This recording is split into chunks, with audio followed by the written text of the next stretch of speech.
जय हिंद सभी छात्रों को। मैं प्रियंका रोहिला आज आपको जो मिसलेनियस करंट अफेयर है ना वो बताएंगे। देखो अभी मैंने जो पिछली वीडियो दी थी उस पिछली वीडियो में 5 टॉपिक कवर कर रखे हैं बहुत ही स्पीड से बिना टाइम खराब किए हुए। तो वो यूट्यूब पर अवेलेबल है, आप वहां से देख सकते हैं और यहाँ इस ऐप पर अवेलेबल है, आप यहाँ से देख सकते हैं। ठीक है, अभी जो मैं आपको करंट अफेयर करवाने जा रही हूँ ये है हमारे करंट अफेयर के मैंने क्वेश्चंस की फॉर्म में बना रखे। तो आपको कितनी आज के टाइम पे हमारे हरियाणा प्रदेश में बदलाव हुआ है, कितने सारे चेंजेस हुए हैं, कितने पता है आपको, वो आपको इन क्वेश्चंस का जवाब देने के बाद पता चल जाएगा। ठीक है, देखो हरियाणा जीके या करंट अफेयर वो होती है अथाह, उसकी कोई सीमा नहीं है। मैं हिंदी को बांध सकती हूँ, इंग्लिश को, या रीजनिंग है या मैथ है, ये फिक्स है। ठीक है, यदि किसी ने हिंदी के कुछ टॉपिक्स है मान लो वो कर लिया और उस टॉपिक में से जब क्वेश्चन आता है ना तो बच्चा 100% जवाब उसका ठीक दे सकता है, एक आधा प्रतिशत ऐसा हो सकता है ना आए।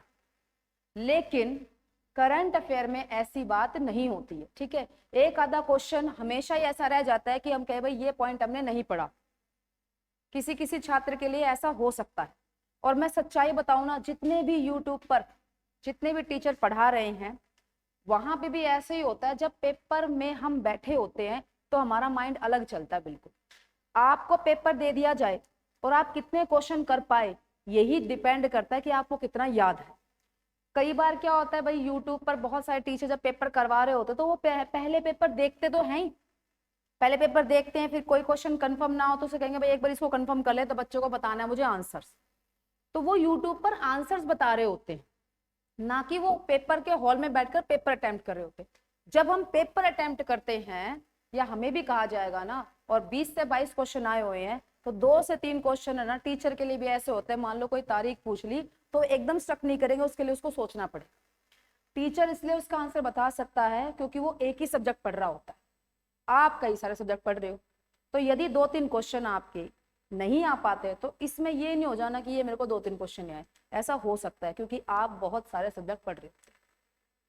ठीक है, जहां से आपको करंट अफेयर मिलती है वहां से आप उसे करें क्योंकि जीके है, अथाह है, और मेरी भी ये आपके लिए एक छोटी सी मदद है। ठीक है, कि भाई कुछ आपकी हेल्प हो जाएगी। तो वो 5 जिस टॉपिक है वो जरूर करें। उसके बाद ये मिक्स क्वेश्चन है करंट अफेयर। चलो भाई, पहला ही क्वेश्चन है कि हरियाणा में नव नियुक्त मुख्य सचिव यानी कि चीफ सेक्रेटरी कौन है। तो विजयवर्धन, पीके अग्रवाल, संजीव कौशल या कोई नहीं। तो क्या इसका आंसर होने वाला है भाई? इसका आंसर आ जाएगा संजीव कौशल। ठीक है जी, एक मिनट में जो संजीव कौशल है वो इसका आंसर आएगा। संजीव कौशल जो है 35वें नंबर के 35th, मैंने आगे एक्सप्लेनेशन भी दे रखी है जो कि मैं बताऊंगी। संजीव कौशल 35वें नंबर के चीफ सेक्रेटरी बने हैं। इनसे पहले विजयवर्धन थे जो कि 34th नंबर के। ठीक है जी, और जो पीके अग्रवाल हैं ये 32वें नंबर के डीजीपी हैं हरियाणा में। पीके अग्रवाल 32वें नंबर के डीजीपी हैं। डीजीपी की फुल फॉर्म क्या हो जाती है? डायरेक्टर जनरल ऑफ पुलिस, या हम इसे हिंदी में कह देते हैं महानिदेशक। तो इस समय 32वें पीके अग्रवाल हैं। इनसे पहले 31वें नंबर के डीजीपी मनोज यादव थे। आपको ये जो करंट अफेयर है जरूर याद रखनी है, आपसे पूछी जा सकती है भाई कौन मुख्य सचिव है, कौन इस समय हमारे डीजीपी हैं, बड़ी इंपॉर्टेंट सी बन जाती है। कौन नया नया नेता बना है, कौन अभी फिलहाल कैबिनेट में आया है, बहुत जरूरी करंट अफेयर रहेगी। ये सभी बच्चों को आती भी होती है। तो ये रही हमारे हरियाणा के नवनियुक्त मुख्य सचिव के बारे में जानकारी। जो मेरी ये पीडीएफ है आप इसकी स्क्रीनशॉट भी ले सकते हो। इसके अंदर मैंने एक्सप्लेनेशन भी साथ में दे रखी। देखो साथ में एक्सप्लेनेशन लेते चलो, जो आपको चीज ना नोट करी हुई मिले वही आप नोट करें बस। ठीक है, जो मैं बोर्ड पे लिख रही हूँ बाकी सारी चीजें जो हैं इसमें लिखी हुई है। जैसे कि देखो संजीव कौशल आंसर आ जाता है, 35वें नंबर के हैं, 2 दिसंबर 2021 को उन्होंने पदभार ग्रहण किया है, और 34वें नंबर के विजयवर्धन थे। और पीके अग्रवाल के बारे में मैंने आपको बात बता दी, कौन से नंबर के हैं? 32वें नंबर के डीजीपी। ठीक है भाई, और 31वें नंबर के कौन थे? मनोज यादव। आ जाओ नेक्स्ट क्वेश्चन पे चलते हैं भाई। अगला पूछा गया है, ओलंपिक भवन में हरियाणा ओलंपिक एसोसिएशन के नए अध्यक्ष कौन चुने गए? तो मनीष ग्रोवर, संदीप सिंह, विधायक अस्सी गोयल या कोई नहीं? इसका उत्तर आ जाएगा बी, संदीप सिंह। संदीप सिंह जो कि खेल मंत्री हैं, पिहोवा से हैं। इनके पास डिपार्टमेंट आता है खेल एवं युवा मामले और मुद्रण एवं प्रकाशन। तो एक ट्रिक बना ली थी कि खेल से ही युवाओं के जीवन में मुद्रा आएगी, मुद्रा आएगी तो प्रकाश होगा। आप सभी को पता है हमारे यहाँ ओलंपिक में 6, 4, 2.5, एशियन में 3, 1.5, 75, कॉमनवेल्थ में 1.5, 75, 50।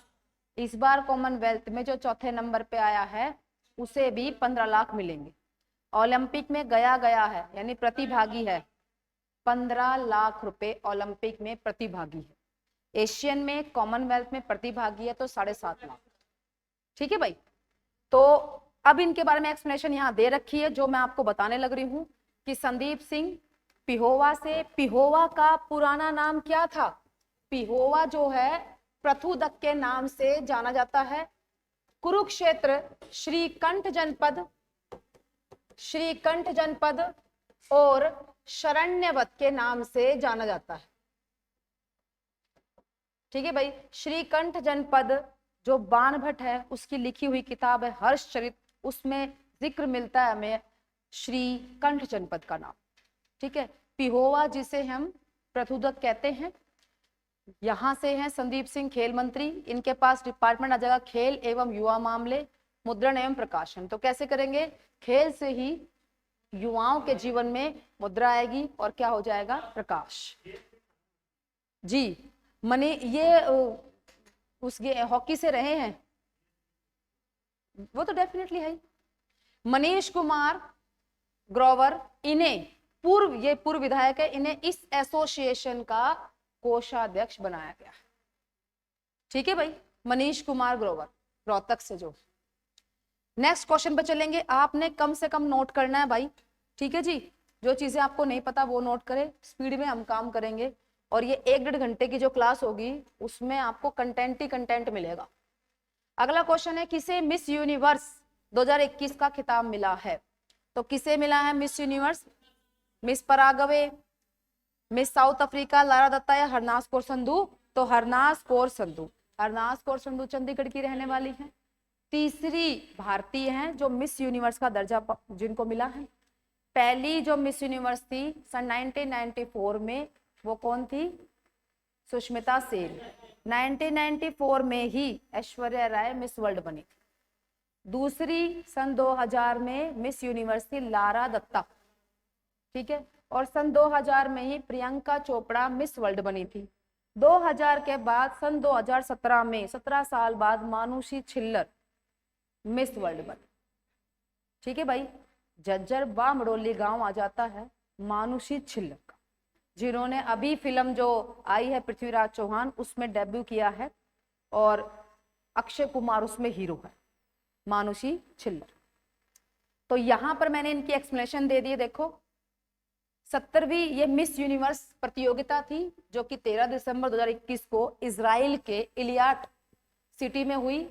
94 में सुष्मिता सेन, 94 में ही ऐश्वर्या राय, 2000 में लारा दत्ता और 2000 में प्रियंका चोपड़ा और 2017 में मानुषी छिल्लर।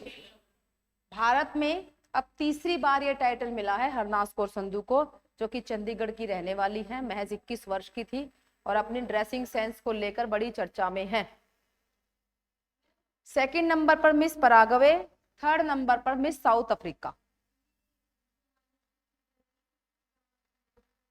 मानुषी छिल्लर को बनाया गया था एनीमिया फ्री की brand ambassador.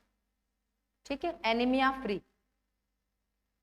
Harnaaz Kaur Sandhu miss universe Chandigarh की, जो मैंने आपको मिस चंडीगढ़ भी ये रह चुकी हैं, तो मिस चंडीगढ़ का इन्हें खिताब मिला। और कंपटीशन में भाग लेने से पहले मिस यूनिवर्स के इन्होंने 2 पंजाबी फिल्में भी साइन की हुई है। अगला क्वेश्चन ये आता है, हरियाणा सरकार ने बीमा के लिए खुद का न्यास का गठन किया इस न्यास का क्या नाम रखा, यानी कि भाई बीमा करना होगा कर्मचारियों का तो खुद से ही करेंगे, अब दूसरी कंपनी से पैचअप नहीं करेंगे। तो क्या उसका नाम होगा, सरकार बीमा पॉलिसी, हरियाणा कर्मचारी संगठन, हरियाणा बीमा न्यास, हरियाणा परिवार सुरक्षा न्यास, हरियाणा परिवार सुरक्षा न्यास। ठीक है, ये होगा। और इसके बारे में थोड़ी सी एक्सप्लेनेशन है कि 16 दिसंबर 2021 को हरियाणा सरकार ने अधिसूचना जारी की है। आगे नियम जो बनाए जाएंगे, कौन कौन सी इसमें योजना शामिल की जाएगी, वो आगे बताया जाए। अगला क्वेश्चन आता है, हरियाणा को जोखिम प्रबंधन और ब्रांड विकास हर हित स्टोर्स, जैसे कि ये रिलायंस स्टोर्स होते हैं, ऐसी हर हित स्टोर्स में सर्वश्रेष्ठ पहल के लिए 2021 में किस प्रकार से पुरस्कृत किया गया है। तो कौन सा पुरस्कार दिया गया है, कृषि उद्यमी कृषक रत्न पुरस्कार, कृषक पुरस्कार, मुख्यमंत्री कृषक पुरस्कार या सभी। ए आएगा कृषि उद्यमी कृषक रत्न पुरस्कार 2021। ठीक है जी। और हमारे कृषि के मंत्री कौन है, जेपी दलाल। जेपी दलाल के पास कृषि का विभाग है, कृषि एवं किसान कल्याण विभाग। कृषि से ही किसानों का कल्याण होगा, एक डिपार्टमेंट ये। किसानों का कल्याण हो गया तो फिर पशुपालन डेयरी करेंगे, वो हो गया तो फिर मछली पालन करेंगे। किसान इतना काम कर रहे हैं फिर भी कानून उनके साथ न्याय नहीं कर रहा है, तो कानून एवं न्याय ये डिपार्टमेंट आते हैं जेपी दलाल। किसान जो धरती से लेता है लोहा, लोहारू से है इनका निर्वाचन क्षेत्र, लोहारू जगह आती है भिवानी। ठीक है। और क्षेत्रफल की दृष्टि से सबसे बड़ी सीट जो है वो लोहारू आएगी एरिया वाइज। तो यहां पर एक्सप्लेनेशन दे दी भाई, ए इसका आंसर आएगा कृषि उद्यमी कृषक रत्न पुरस्कार, जेपी दलाल कृषि मंत्री। और उन्होंने जानकारी दी थी कि 18 दिसंबर 2021 को हिमाचल प्रदेश में होने वाले प्रोग्रेसिव एग्री लीडरशिप समिट 2021 में हरियाणा को यह पुरस्कार मिला। ठीक है भाई, 2-3 क्वेश्चन पढ़े हैं। परिवार सुरक्षा का न्यास बना दिया है हरियाणा के लिए। मिस यूनिवर्स बनी हरनास कौर संधू, महज 21 वर्ष की, चंडीगढ़ से 70वीं मिस यूनिवर्स प्रतियोगिता थी। ठीक है। और मुख्य सचिव हमारे इस टाइम कौन है, संजीव कौशल। और इनसे पहले कौन थे, विजय वर्धन। संजीव कौशल 35वें नंबर के। पीके अग्रवाल, प्रशांत कुमार अग्रवाल डीजीपी हैं, 32वें नंबर के डीजीपी हैं। 31वें नंबर के मनोज यादव। ओके, यहां तक आगे चलते हैं। तो देखो यहां पर पूछा गया, बताओ जेपी दलाल के पास कौन कौन से विभाग हैं, तो क्या आएगा, सभी। और इसके अलावा मैंने कौन सा बताया था, कानून एवं न्याय। ठीक है। नेक्स्ट क्वेश्चन आता है हमारे पास, वर्तमान में नेता प्रतिपक्ष कौन है। विपक्ष का नेता कौन है भाई, अजय चौटाला है, भूपेंद्र हुड्डा है, दीपेंद्र हुड्डा है या कोई नहीं। तो इसका उत्तर आएगा भूपेंद्र हुड्डा है प्रतिपक्ष। पक्ष सामने वाला बहुत तगड़ा है, इसलिए सरकार बड़ा सोच समझ के काम करती है। ठीक है। जो भूपेंद्र हुड्डा है, इनका जन्म हुआ 15 सितंबर 1947 को। 2-3 बातें हैं, याद है तो ठीक है। ठीक है, हाँ 1947। इन्हें कहा जाता है आजाद भारत में जन्मे पहले सीएम। आजाद भारत में जन्मे पहले सीएम है भूपेंद्र हुड्डा। फिर दूसरा भाई इनके लिए आ जाती है सांगी, इनका गांव रहा, जिला आ जाएगा रोहतक। इन्हें भूमि पुत्र भी कहा जाता है और गंगा पुत्र भी इनके लिए नाम दिया जाता है। ये 2 उपनामों से प्रसिद्ध है भूपेंद्र हुड्डा। और इनकी एक किताब रही बड़ी फेमस, जिसका नाम है उड़ान अभी बाकी। उड़ान अभी बाकी है। साथ में लगातार सबसे लंबा कार्यकाल जब पूछा जाता है, लगातार सबसे लंबा कार्यकाल, लगातार में भूपेंद्र हुड्डा का नाम आया। ये लगा लीजिए कि मार्च 2005 से सीएम बने थे और अक्टूबर 2014 तक रहे, क्योंकि 26 अक्टूबर 2014 को शपथ ली थी 10वें नंबर के सीएम मनोहर लाल खट्टर ने, चौथे लाल जिनका जन्म 5 मई 1954 को हुआ। इनके लिए आता है गणतंत्र भारत में जन्मे पहले सीएम। ठीक है, गणतंत्र भारत में जन्मे पहले सीएम। इन्होंने सन 1977 में आरएसएस ज्वाइन करी। सन 1994 में इन्होंने बीजेपी ज्वाइन करी। सन 2014 में सीएम बने। हरियाणा के चौथे लाल, ताऊ हेडमास्टर काका के नाम से, ताऊ सॉरी बोल देते हैं कुछ ताऊ खट्टर, लेकिन ताऊ देवीलाल ज्यादा प्रसिद्ध हैं। काका के नाम से, हेडमास्टर के नाम से प्रसिद्ध हैं और हरियाणा के चौथे लाल और एकमात्र हरियाणा के कुंवारे सीएम। ठीक है, तो ये सारी बातें आ जाएंगी भूपेंद्र हुड्डा से। जो बच्चे जुड़े हुए हैं, सुनते हैं, मैं उनको भी बताना चाहूंगी 5 तो वो टॉपिक जो मैंने आपको कहे वो बहुत इंपॉर्टेंट।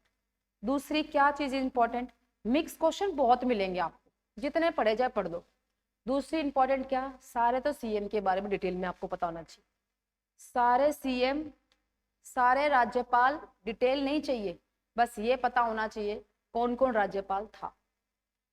सेम एज विधानसभा अध्यक्ष, कौन कौन विधानसभा अध्यक्ष था, वर्तमान में कौन विधानसभा अध्यक्ष है। ठीक है, आगे क्वेश्चन है मैं बताऊंगी। राज्यपाल आपको पता होगा कौन से नंबर के राज्यपाल बने हुए हैं इस समय हरियाणा में, 18वें नंबर के राज्यपाल बंडारू दत्तात्रेय। 17वें नंबर के राज्यपाल सत्यदेव नारायण आर्य और 16वें नंबर के हैं कप्तान सिंह सोलंकी। हरियाणा पंजाब हाई कोर्ट के चीफ जस्टिस है रवि शंकर झा 35वें नंबर के। वर्तमान में विधानसभा अध्यक्ष है ज्ञानचंद गुप्ता, जो कि पंचकुला से। ज्ञानचंद गुप्ता वर्तमान में विधानसभा अध्यक्ष। राज्यपाल पता चल गया आपको, सीएम पता चल गए, पता ही है वो तो। और एक हरियाणा पंजाब हाई कोर्ट के वर्तमान में चीफ जस्टिस कौन है, मुख्य न्यायाधीश कौन है, रवि शंकर झा 35वें नंबर के। ये तो सभी को पता ही होने चाहिए। ये बिल्कुल ऐसी करंट अफेयर है जो होनी ही चाहिए। अगर ऐसा क्वेश्चन आ जाए कौन चीफ जस्टिस है और आपको ये क्वेश्चन नहीं आता हो तो आप किसी को बोलोगे ये मेरा छूट गया, तो वो बहुत बेइज्जती कर देगा। ठीक है, हाँ बतावा कौन ही हम। अगला आ जाओ, वर्तमान में शिक्षा मंत्री कौन है, ओपी यादव, ज्ञानचंद गुप्ता, कंवरपाल गुर्जर। कंवरपाल गुर्जर शिक्षा मंत्री है, कंवरपाल गुर्जर जगाधरी से। अब इनके लिए हमने याद करने के लिए देखो यहाँ डिपार्टमेंट लिखे हुए हैं, मैं आपको तरीका बताऊं कैसे याद करवाए थे। कवर करेगा शिक्षा को, शिक्षा और वन अगर हमने कवर कर रखे, शिक्षा हमारे यहाँ अच्छी है, वन हमारे यहाँ ज्यादा है, इनको हमने कवर कर रखा है, तो पर्यटन बढ़ेगा, घूमने फिरने वाले लोग ज्यादा आएंगे, आएंगे तो पैसा आएगा। और संसद में जो झगड़े होते हैं पैसों के कारण, घाटों के कारण, वो समाप्त हो जाएंगे। तो यदि कवर कर लिए जाएगी शिक्षा और वन तो पर्यटन बढ़ेगा और संसदीय मामले समाप्त हो जाएंगे। ठीक, साथ में शिक्षा के साथ ड्राइंग भी है तो कला भी इनके साथ आ जाएगा, कला एवं सांस्कृतिक में। और शिक्षा हमें जगा देती है तो जगाधरी से। जगाधरी जगह यमुनानगर में है। जगाधरी का पुराना नाम युगंधर है और यमुनानगर का पुराना नाम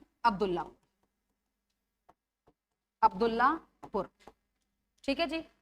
टिम्बर मार्केट के लिए फेमस है यमुनानगर, टिम्बर मार्केट के लिए फेमस है यमुनानगर। सबसे ज्यादा वन पूछे जाते हैं तो पंचकुला, फिर नाम आता है यमुनानगर का। नेक्स्ट चलते हैं भाई, अब हम अगला क्वेश्चन। वर्तमान में विधानसभा अध्यक्ष ज्ञानचंद गुप्ता। ठीक है जी। ये जो इसमें विजयवर्धन संजीव कौशल आए तो मैंने बता दिया, संजीव कौशल नए मुख्य सचिव 35वें, विजयवर्धन 34वें थे। अगला क्वेश्चन है, हरियाणा में 2+5 जन आंदोलन को मुख्य रूप से किसने उठाया, तो मुख्य रूप से सत्यवीर हुड्डा ने उठाया। धारा 134 है, आपने सुना हो, इसमें गरीब परिवारों के बच्चों को प्राइवेट स्कूल में एडमिशन फ्री मिलेगा, उसकी फीस सरकार देगी। ठीक है भाई, तो उस मुद्दे के लिए किसका नाम आता है? सत्यवीर हुड्डा का नाम आता है। अगला क्वेश्चन है, राजस्व विभाग के अतिरिक्त मुख्य सचिव कौन? पीके दास। वित्तायुक्त एवं राजस्व तथा आपदा प्रबंधन के अतिरिक्त एडिशनल चीफ सेक्रेटरी कौन है? पीके दास।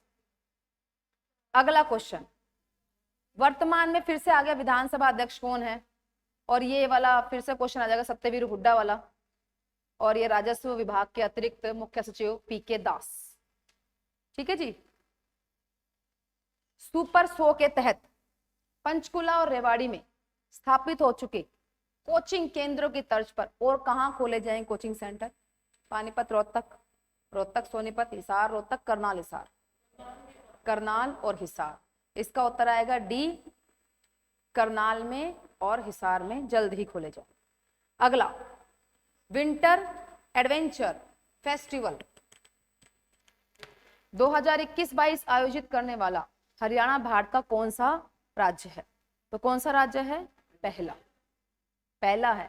आपको मैं बता दूं, एक गेम होता है वॉल क्लाइंबिंग, ठीक है, मोरनी हिल्स में स्टार्ट किया गया है और वहां पर तो पहाड़ है, तो वॉल क्लाइंबिंग जो कि ओलंपिक का गेम है, हमारे यहाँ के छात्रों को ओलंपिक के लिए तैयार करेंगे वॉल क्लाइंबिंग के लिए।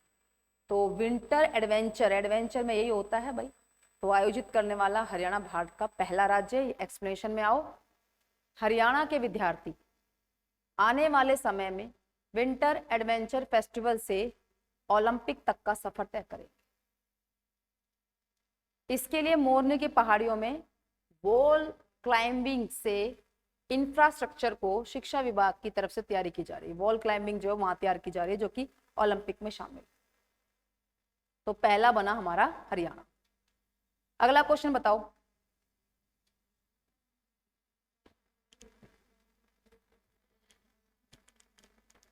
इसरो में चयन हुआ है, ओवरऑल इंडिया में 8वीं रैंक लेके आई हैं कविता जैन, सुनीता त्रिपाठी, मीना लांबा या सुरभि? सुरभि। इसका उत्तर आएगा सुरभि। यह आपकी एक्सप्लेनेशन आ गई। इसरो की परीक्षा में ऑल इंडिया में 8 रैंक आया। सुरभि ने YMCA विश्वविद्यालय जो कि है फरीदाबाद में, YMCA की फुल फॉर्म है Y से यंग, M से मैन, C से क्रिश्चियन, A से association, young man Christian association विश्वविद्यालय जो कि फरीदाबाद में है, वहां से इन्होंने अपनी शिक्षा ली है। अगला क्वेश्चन मेरा ये है कि YMCA का अब नया नाम क्या हो चुका है? कभी ये करंट अफेयर में रहा करता था बहुत ज्यादा, अब तो काफी पुरानी करंट हो गई। ये क्वेश्चन, इसका नाम JC बोस विज्ञान एवं प्रौद्योगिकी विश्वविद्यालय किया गया है। जगदीश चंद्र का नाम सुना होगा जो कि एक साइंटिस्ट रहे हैं, उनके नाम पर कर दिया। ठीक है, नेक्स्ट क्वेश्चन बताओ भाई।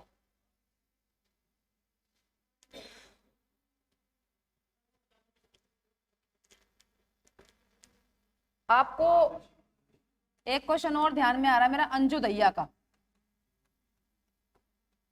अंजू दहिया जिन्हें 5 सितंबर को राष्ट्रीय शिक्षक पुरस्कार से सम्मानित किया गया। एक क्वेश्चन यहां से नोट कर लेंगे। राष्ट्रीय शिक्षक पुरस्कार से सम्मानित किया गया अंजू दहिया जो कि सोनीपत से बिलोंग करती है। ठीक है, अंजू दहिया सोनीपत से 5 सितंबर टीचर डे, इस दिन हरियाणा से 93 टीचर्स जो हैं उनको पुरस्कार दिया गया था और राष्ट्र में अंजू दहिया का नाम आता है राष्ट्रीय लेवल पर।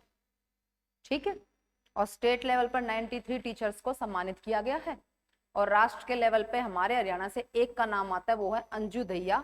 सोनीपत से 5 सितंबर को राष्ट्रीय शिक्षक पुरस्कार से इन्हें सम्मानित किया गया। क्वेश्चन मेरा ये था, अब हरियाणा में किसे नए मंत्रिमंडल में शामिल किया गया?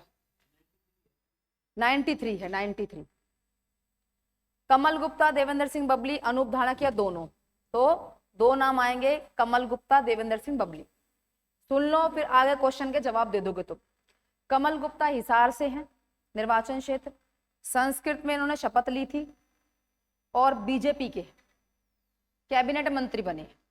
हमारे हरियाणा में 90 विधायक है, 90 का 15% मंत्री बन सकते हैं, तो 15 ने में 135 यानी कि 13.5। अब 13.5 तो मंत्री नहीं बन सकते, या तो 13 बनेंगे या 14 ही बनेंगे, है ना। तो 12 मंत्री हमारे पास ऑलरेडी थे, 12 मंत्री बन चुके थे मंत्रिमंडल में, 2 मंत्री और नए बने, टोटल हो गए 14। वो 2 कौन है? कमल गुप्ता है, देवेंद्र सिंह बबली है। दोनों के दोनों कैबिनेट मंत्री बने, एक बना बीजेपी का, एक बना जेजेपी का, क्योंकि हमारी इस समय गठबंधन की सरकार है, बीजेपी जेजेपी गठबंधन की सरकार। जेजेपी का आरंभ कह सकते हैं, स्थापना कह सकती हूं मैं, 9 दिसंबर को हुई थी 2018 में। जेजेपी की स्थापना हुई थी 9 दिसंबर 2018 को, इसलिए 9 दिसंबर को जेजेपी मनाएगी स्थापना दिवस जेजेपी का। ठीक है भाई, 9 दिसंबर 2018। तो ये 2 मंत्री बने हमारे पास, कमल गुप्ता, देवेंद्र सिंह बबली। अब 12 मंत्रियों में डिपार्टमेंट बटे हुए थे, 2 मंत्री और बने हैं, तो जो 12 वाले हैं वही अपने थोड़े थोड़े इनको देंगे।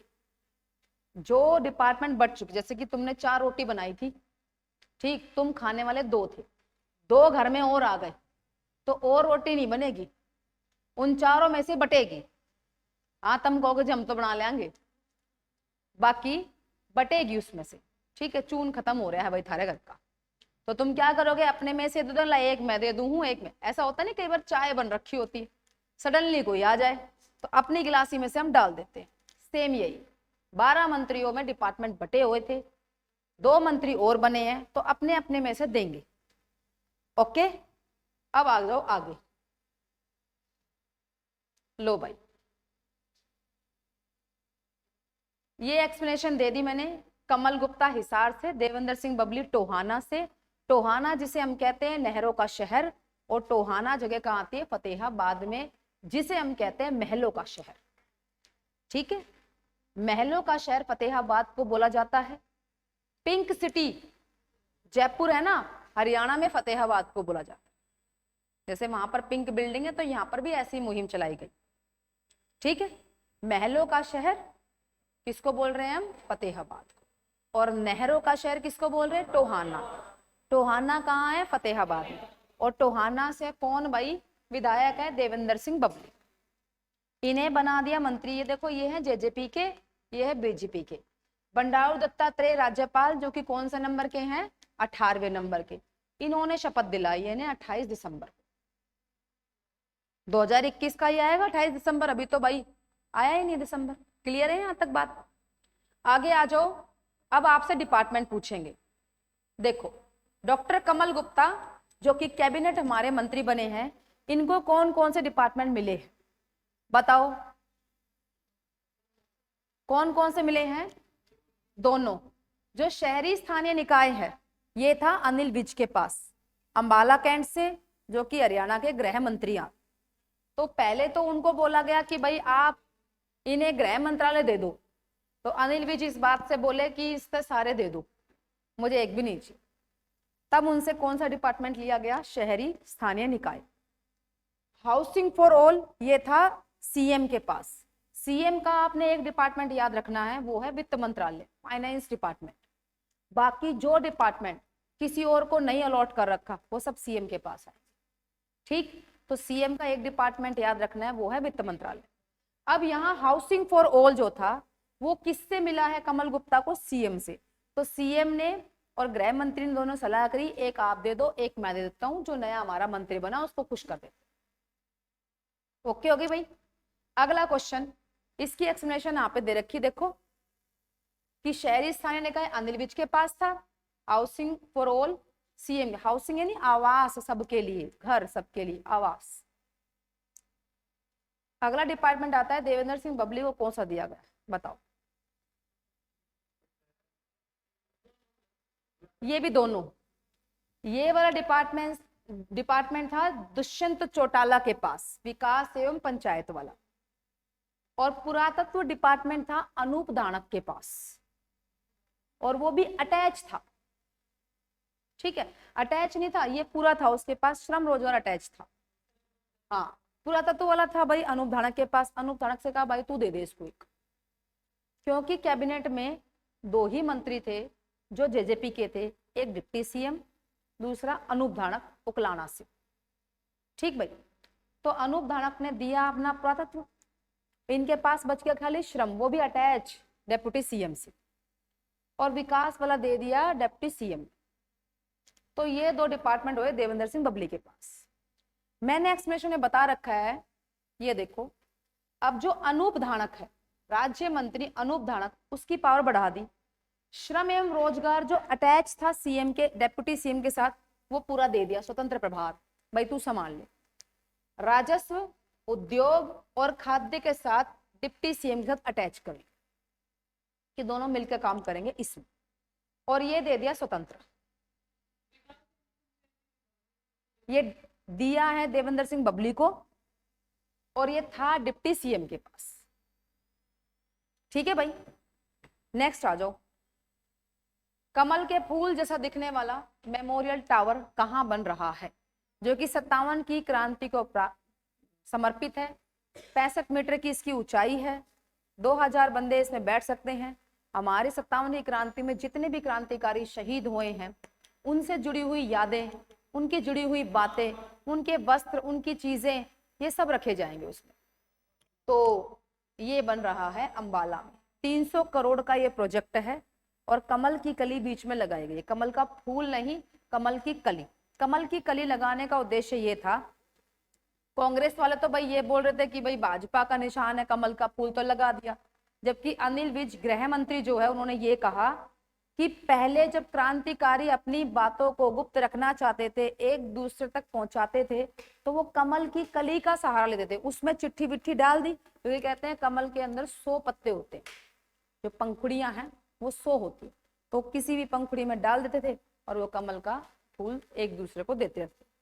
अंग्रेज समझ नहीं पाते थे, अंग्रेज ले रहे थे हमें हल्के में, है ना, उन्हें क्या पता यहाँ पर साजिशें चल रही है ना, उनके खिलाफ, क्योंकि उन्होंने साजिश रची थी हमारे देश के खिलाफ। बाहर से आए और यहाँ पर राज हुआ। और अभी आपने देखा ब्रिटेन के प्रधानमंत्री कौन बने, ऋषि सुनक, ठीक है, भारतीय मूल के, अब ब्रिटेन पर राज कर, है ना।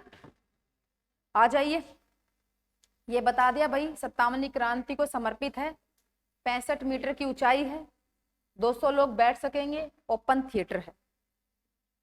बस ये 34 पेजेस की पीडीएफ आपकी समाप्त होने वाली है। प्रदेश के किस जिले में हेलीकॉप्टर का हब बनेगा? हेलीकॉप्टर का हब बनेगा गुरुग्राम में। एक तो जैसे ही हेलीकॉप्टर हवाई जहाज की बात आने दो, बालक पहुंच जाए सीधा हिसार वाली बस में। भाई हिसार ठीक है, हिसार में पूरे भारत का दूसरा सबसे बड़ा हवाई अड्डा बनने लग रहा है, जो कि लगभग 7200 एकड़ में बन रहा है।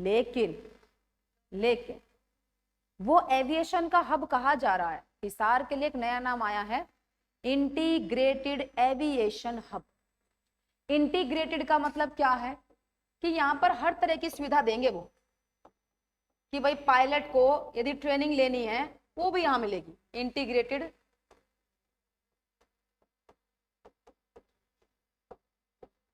एविएशन हब, ये हम हिसार को बोलते हैं। ये हिसार जो कि स्टील सिटी के नाम से प्रसिद्ध था, इस्पात का शहर इसका एक नाम हुआ करता था, आज इसको इंटीग्रेटेड एविएशन हब कहा जा रहा है, क्योंकि यहाँ पर निर्माणाधीन है महाराजा अग्रसेन के नाम से प्रसिद्ध हवाई अड्डा, जो कि 7200 एकड़ में बनेगा। और पहले तो कह रहे थे कि भाई 2030 तक बन जाए, लेकिन अभी कह रहे हैं कि कुछ चरण 2023 तक ही हम पूरा कर देंगे।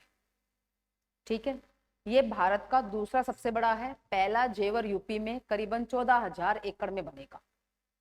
इसकी खासियत एक रहेगी हिसार हवाई अड्डे की कि पूरे विश्व का पहला पूर्ण रूप से सौर ऊर्जा से संचालित होगा। पूरे विश्व का पहला पूर्ण रूप से सौर ऊर्जा से संचालित होगा हिसार हवाई अड्डा।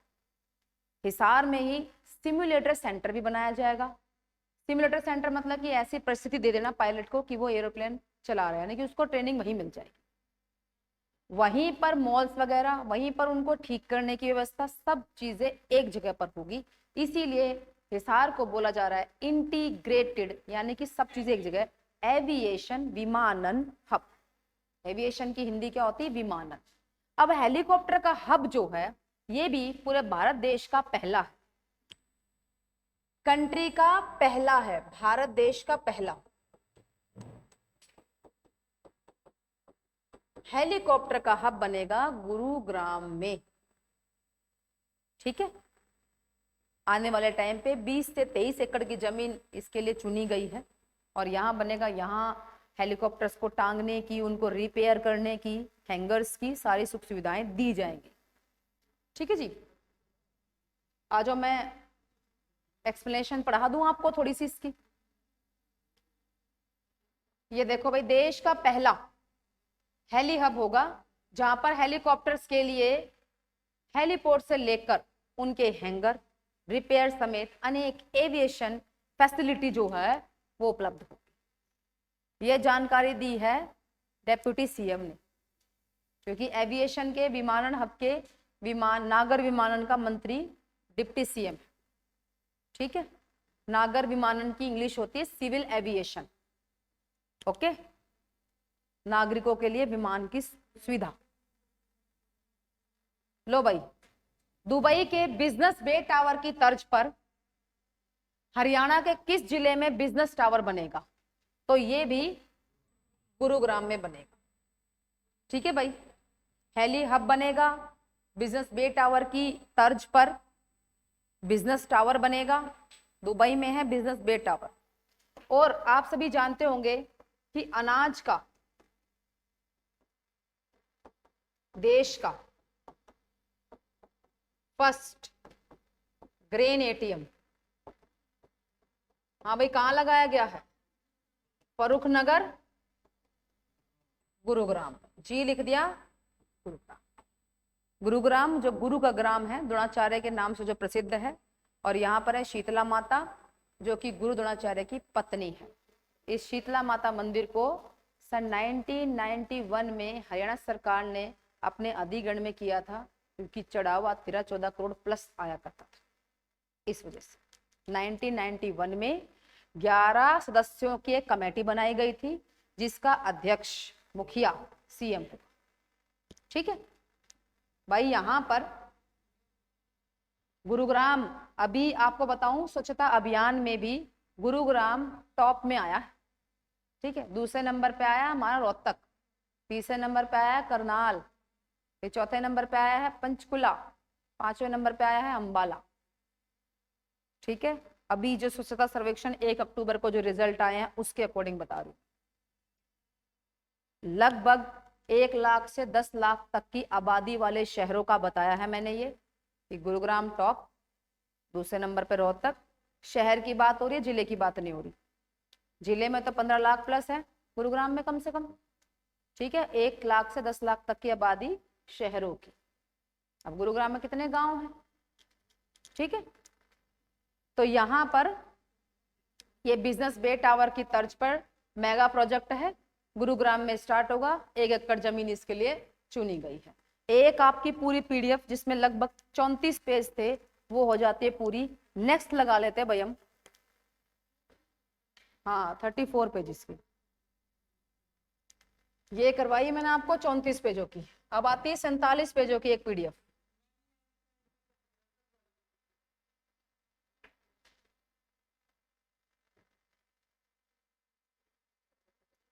आ जाइए।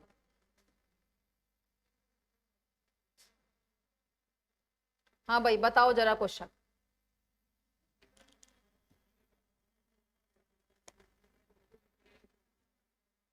बत्तीसवीं राष्ट्रीय नौकायान प्रतियोगिता में हरियाणा की जूनियर महिला टीम ने, राष्ट्रीय नौकायान प्रतियोगिता थी पहली बात तो, 500 मीटर ड्रैगन बोट रेस में कौन सा पदक जीता है? ड्रैगन बोट रेस क्या होती है बच्चों को ये पता नहीं होती, इसलिए पिक्चर्स मैंने इसमें लगाई है, दिखाऊंगी आपको।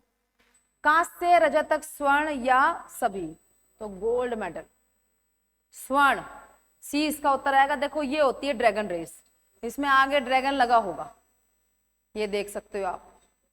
ऐसी होती है ड्रैगन रेस। ठीक है, ये रहा ड्रैगन, ड्रैगन रेस समझ गए, देखते राज्य हो रहे हो क्या बात है। अब इसमें जीता है सजना और शिखा ने स्वर्ण पदक। एमपी के भोपाल में ये प्रतियोगिता हुई। गुड़गांव जिले के उपमंडल सोहना के गांव अभयपुर की 2 बेटियां शिखा पुत्री सतीश और सजना पुत्री विक्रम। ठीक है, इतना काफी है इसके। 21 मई को ये रिजल्ट आया। 19 से 22 मई के बीच में ये प्रतियोगिता आयोजित हुई थी, 32वीं राष्ट्रीय प्रतियोगिता। 2 नाम कर लो, शिखा और सजना, संजना, सॉरी संजना बोल दिया मैंने, संजना, सॉरी। हाल ही में किस हरियाणवी डॉक्यूमेंट्री को जर्मनी में मिला बेस्ट फिल्म अवार्ड, बताओ।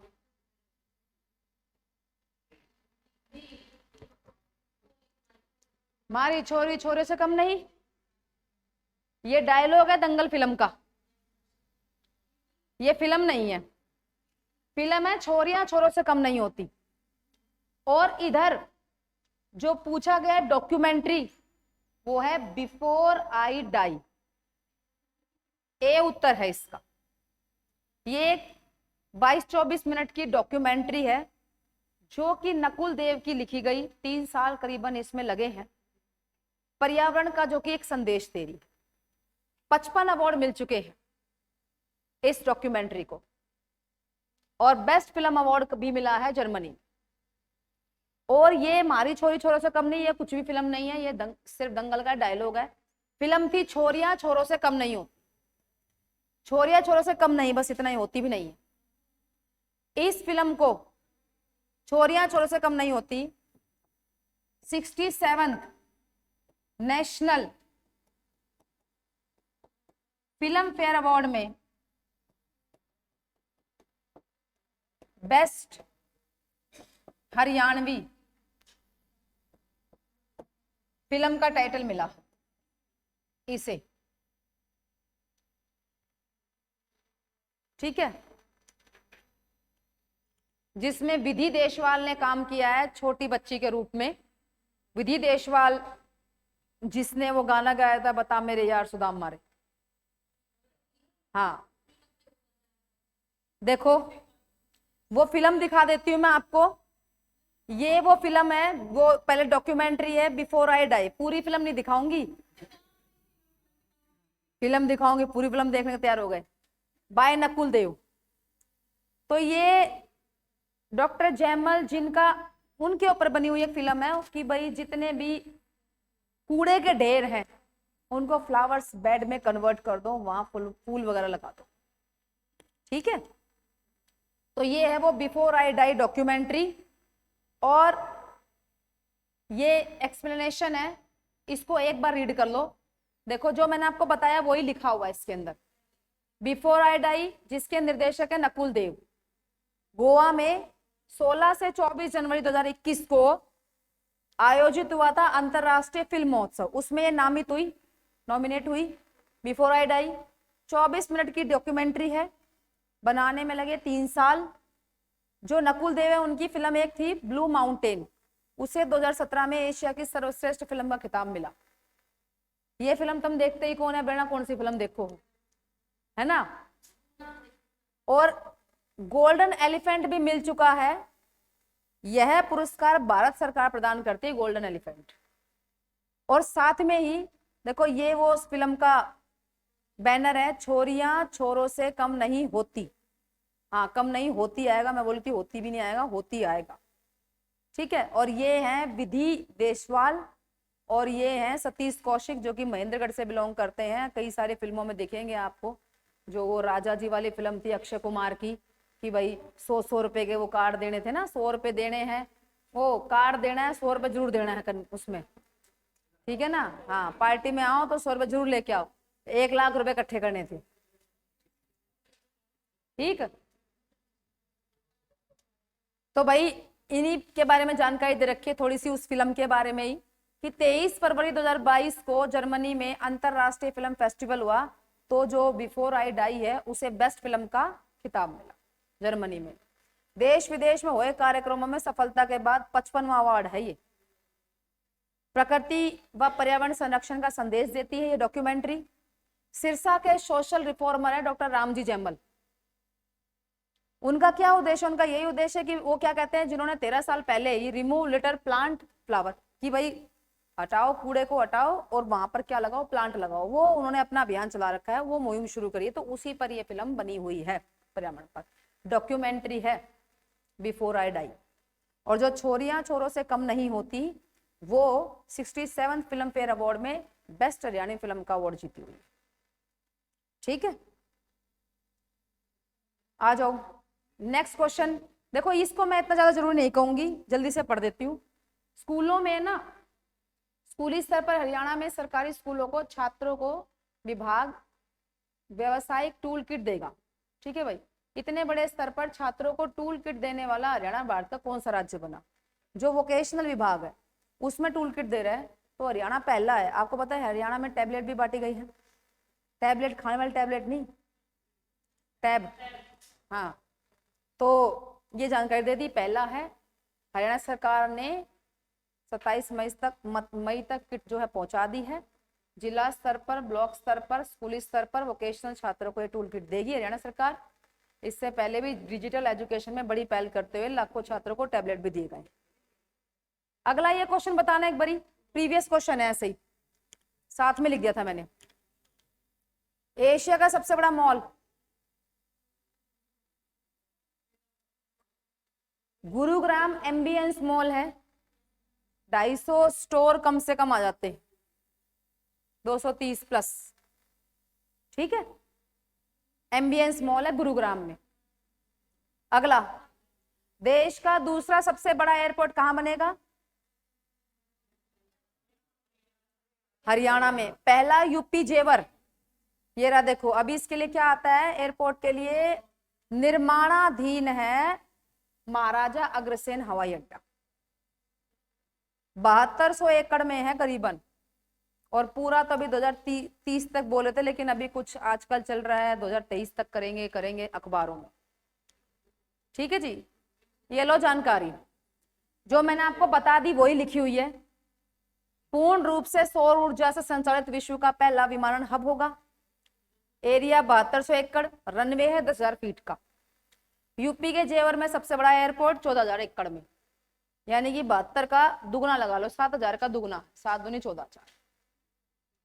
हिसार में रात में भी विमान उतर सकेंगे। विमान घरेलू से लेकर अंतरराष्ट्रीय कार्गो विमान तक की उतरेंगे। 50 एयरक्राफ्ट के लिए पार्किंग है। विमानों के मेंटेनेंस का काम भी होगा। एविएशन ट्रेनिंग सेंटर व एविएशन यूनिवर्सिटी भी बनेगी। हरियाणा से दिल्ली के लिए हाई स्पीड की ट्रेन भी चलेगी। देखो 2030 तक कह रहे थे उस टाइम पे, आजकल 2023 चल रहा है, पहला जो चरण है पूरा कर लेंगे। 17,000 करोड़ का बजट। ठीक है, अगला क्वेश्चन प्रीवियस है। देश का एकमात्र नेशनल ब्रेन रिसर्च सेंटर कहाँ है? मानेसर में।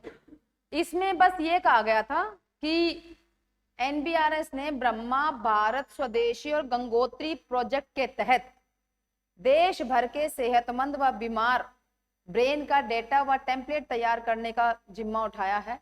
वो भी अब एनबीआरसी में होगा। अल्जाइमर है, डिमेंशिया है, ट्यूमर व ब्रेन स्ट्रोक जैसी बीमारियों की सही जानकारी देगा भाई ये डेटा। ठीक है, ये बात आई थी तो मैंने क्वेश्चन बना दिया था। खेलो इंडिया की बात आती है, 3-4 पॉइंट याद करने खेलो इंडिया से, ज्यादा नहीं याद करने आपको। 2022 में खेलो इंडिया हुआ है, जैसे कि ये कब से कब तक आयोजित हुआ? 4 से 13। ठीक है, खेलो इंडिया 4 से 13। अगला ये बता दिया, देखो मेजबानी हरियाणा ने की है 4 से 13। हरियाणा ने कितने मेडल जीते? 137, जिसमें मेन है 52 गोल्ड जीते थे। गोल्ड पूछ लेंगे आपसे कितने गोल्ड, ध्यान रखना है 52।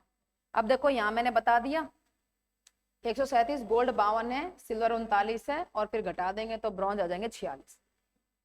टोटल 903 पदक में से 137 हरियाणा जीते हैं, टोटल 269 गोल्ड मेडलों में से 52 जीते। 52 39 याद रख लो, 46 अपने आप घटा लोगे आप, क्योंकि टोटल आपको पता है 137। हरियाणा मेडल टैली में कौन सा नंबर पे आया? हरियाणा आया पहले नंबर पे। पहले नंबर पे आया हरियाणा, दूसरे नंबर पे आया महाराष्ट्र और तीसरे नंबर पे कर्नाटक है। ये तीनों को जोड़ेंगे तो लगभग 112 बनेगा। ये 22 गलती से लिखा गया है मेरे से, ये मैंने मेडल बांट रखे हैं। ठीक है भाई, जोड़ देना तीनों को। हरियाणा में किस खेल में सबसे अधिक गोल्ड मेडल जीते हुए, क्या अंदाजा लगाते हो?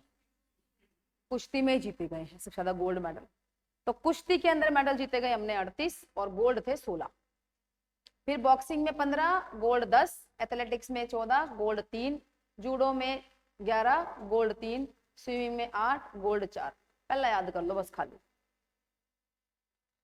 कुश्ती में 16 गोल्ड मेडल। हरियाणा के कुल कितने खिलाड़ी शामिल हुए थे? 528 हुए थे। ठीक है जी, 528। अब कितने धनराशि देगी देखो गोल्ड मेडलिस्ट को, तो याद रख लो 1 60 40। खेलो यूथ इंडिया के लिए क्या करोगे? 1 60 40 और जो गया है 5 4, गया है 5 4। ठीक है जी, छोटे स्तर पे आ जाएंगे ना तो 1,60,000 40 4। ठीक है, गोल्ड मेडलिस्ट को 1 लाख, 1 60 40 5 4, 137 मेडल जीते। 4 से 13 जून आ जाएगा। गोल्ड कितने जीते थे? 52। सिल्वर कितने जीतने? 39। ब्रॉन्ज में कितने आएंगे? 46। टोटल कितने थे? 137। बंदे कितने गए? 528। कौन सा नंबर पे आया है? पहले नंबर पे। 10 मिनट का काम है सारा। ठीक है, स्पोर्ट्स इंफ्रास्ट्रक्चर को देखते हुए किस जिले में हॉस्टल खोला जाएगा? पंचकुला। करीबन 200 विद्यार्थी यहाँ रह सकेंगे जो खेलों में हैं और उनके रहने की व्यवस्था की जाएगी। ये घोषणा की गई। अकादमी भी खोलने की बात की गई है कि सीएम ने हरियाणा खेल अकादमी बनाने की भी घोषणा की। अगला, हाल ही में पोलैंड देश के शहर पोजनान में रोइंग वर्ल्ड कप हुआ था 2022। रोइंग एक छोटी सी नाव होती है, ठीक है, मैं दिखाऊंगी आपको। उसकी पैरा कैटेगरी में दिव्यांग किस प्रतिभागी ने कांस्य पदक पर कब्जा किया? मनीष नरवाल, मनीष कौशिक नहीं आएगा, कुलदीप आएगा।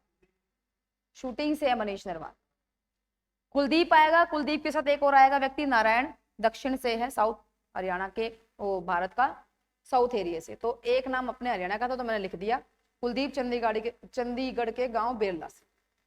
17 से 19 जून तक आयोजित हुई। पैर का पंजा इनका भाई में दिक्कत आई, खराब हो गया था जब ये पेट्रोलिंग कर रहे थे, और ये 2013 में पेट्रोलिंग कर रहे थे। 2010 में सेना में भर्ती हुए थे। कौन? कुलदीप। और Manish Narwal para shooting gold medallist para Olympic में। ठीक है, इनके साथ देखो 2 बंदे थे, 2 बंदों ने खींचा, एक नारायण है। देखो ये होती है रोइंग। ठीक है, ऐसी नाव होगी जिसके अंदर 2 बंदे बैठेंगे। तो पैर का पंजा इनका नहीं है, तो पैरा में काउंट होंगे। ठीक है, तो 2 नाम आएंगे, नारायण और कुलदीप की जोड़ी ने जीता कांस्य पदक, विश्व रोइंग कप, ये दोनों। ठीक है भाई, तो यहाँ पर देखो नारायण और कोंगन पल्ले, ये दक्षिण में नाम आ जाएंगे। कुलदीप सिंह की भारतीय जोड़ी ने विश्व रोइंग कप में कप 2 में सिर्फ 7 मिनट 33.35 सेकंड के समय के साथ कांस्य पदक जीता।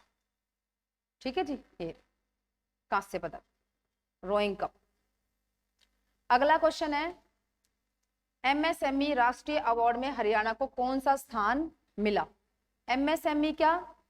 Micro small medium enterprises. इसमें हरियाणा को राष्ट्रीय स्तर का पुरस्कार मिला है कि भैया छोटे उद्योगों में बढ़िया काम करने लग रहा है हरियाणा, तो उसको मिला है 3रा स्थान। ठीक है जी, तो प्रधानमंत्री ने दुष्यंत चौटाला को ट्रॉफी दी, प्रमाण पत्र दिया। हरियाणा सरकार द्वारा औद्योगिक क्षेत्र में किए गए उल्लेखनीय कार्यों के लिए एमएसएमई राष्ट्रीय अवार्ड में हरियाणा राष्ट्रीय स्तर पर 3रा अवार्ड प्राप्त किया। 30 जून 2022 को दिल्ली में भारत सरकार के एमएसएमई मंत्रालय द्वारा यह पुरस्कार दिया गया था। और हरियाणा के 2 और भी व्यक्ति थे जिन्हें अवार्ड मिला। एक थी डॉक्टर हरजिंदर कौर तलवार, फीमेल है, स्मॉल सर्विस एंटरप्राइजेस के लिए पहला अवार्ड मिला। कैटेगरी होती है कई सारी। दूसरा नाम है Rishabh Gupta, manufacturing micro enterprises यानी ओवरऑल कैटेगरी में मैन्युफैक्चरिंग माइक्रो एंटरप्राइजेस के लिए इन्हें तीसरा अवार्ड मिला। कई सारी कैटेगरियां हैं, मैं आपको दिखाऊं कैसी कैटेगरी है। देखो ये तो अपना MSME award, Haryana bags 3rd place in MSME national award. देखो ऐसे कैटेगरी होती है, ये कैटेगरी आ गई 1st prize in women category manufacturing small enterprises, ऐसे स्मॉल एंटरप्राइजेस में। तो देखो यहाँ पर आ जाता है 1st prize in women category service small enterprises में, ये नाम आ जाता है डॉक्टर हरजिंदर कौर का। तो ऐसे कई सारी कैटेगरी थी, हरियाणा के 2 ही नाम आते हैं बस, ऋषभ गुप्ता का नाम आएगा और हरजिंदर कौर तलवार का नाम आएगा। ठीक है, ये कैटेगरी है, ये आपको इतनी देखनी नहीं, मैंने तो बस बच्चों को दिखाने के लिए बताया था। अगला क्वेश्चन बताओ, 47 पेज की पीडीएफ खत्म होने वाली है बस।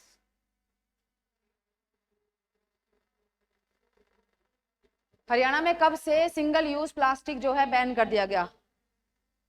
1 जुलाई से। 1 जुलाई से सिंगल यूज प्लास्टिक जो है बैन कर दिया। क्या होते हैं सिंगल यूज प्लास्टिक, थोड़ा सा मैं आपको दिखा दूं। ये जो कांटे हैं, ये गिलास होते हैं हमारे, ये चाउमीन खाते हैं जिनसे वो हो गया, स्टिक्स होगी, बैलून की स्टिक होती है, देखो बैलून होता है और उसकी स्टिक होती है लंबी प्लास्टिक की, वो सब बैन कर दिया। सिंगल यूज प्लास्टिक जिसे हम कहते हैं कि भाई पिया यूज एंड थ्रो वाला जो प्लास्टिक है, तो वो हरियाणा सरकार ने 1 जुलाई से जो है इसको बंद कर दिया है। तो इसमें क्या क्या चीजें आ जाती हैं, इसमें प्लास्टिक स्टिक आ जाती है, गुब्बारों के लिए प्लास्टिक स्टिक है, प्लास्टिक के झंडे हैं, कैंडी की स्टिक है, ये सब। अब जैसे कि जो ये कैंडी की स्टिक में भाई, अब आजकल देखना जो फ्रूटी की स्टिक है ना, वो प्लास्टिक की नहीं है, कागज की आने लग गई है ना, आप कागज के आने लग गई। तो एक मेरे को ऐसी बोली कि जो हम बच्चे हमारे लॉलीपॉप लेके आ रहे वो तो प्लास्टिक की है। मैं भाई ब्रांड कौन सी वाले ये बताओ, जिनका हमें यही अता पता नहीं है कि भाई कौन बना रहा है। हमें हरियाणा सरकार या भारत सरकार क्या कहती है कि देखो पहले तो एक ISI का साइन छपा आया करता, भाई ये हो ना तो ही लेना है अपने प्रोडक्ट, या अब आप देखना जिस पर ये साइन होता है ना ग्रीन कलर का, तो वही आपको प्रोडक्ट लेना है। अब आप कुछ भी लो भाई, कौन जिम्मेदार है इसका? अब तुमने वो चिप्स ली जिस पर ना नाम है ना पता है, वो तो तुम बाहर से देख के लोगे ना कहीं भाई खराब ना हो रही हो। तो जो बड़ी बड़ी कंपनियां हैं, नेशनल कंपनियां हैं, जो लाइक भाई अब ये होगी मैगी वाली जो कंपनी होगी, इन्होंने इनके, हाँ जब नेस्ले कंपनी भाई थोड़ा सा सीन में तो कितना बवाल मचा था, कंपनियां बंद हो जाएगी। अब जो छोटी मोटी फैक्ट्रियां हैं वो तो भाई चली है, ऐसी नहीं होती कि भाई जब कभी पता नहीं कब छापा खुल जाए, क्योंकि उनकी अब ये पेप्सी बनती है जो ये होती है कंचे वाली बोतल, सरकार ने नहीं कह रखा तुम पियो, उसकी ना डेट है ना रेट है, क्या है उसका, कोई डेट रेट देखा है कभी? ठीक है, तो उसकी कोई गारंटी नहीं। अब जो चाउमीन वाला तुम्हारे गली में तुम्हारे पड़ोस में है, तुम उसने तुम्हें खराब दी है, उसने तुम्हें कांटे वाली चम्मच में दे, तुम उसको जाको ये चम्मच इस्तेमाल नहीं होने वाली, तुम क्यों कर रहे हो?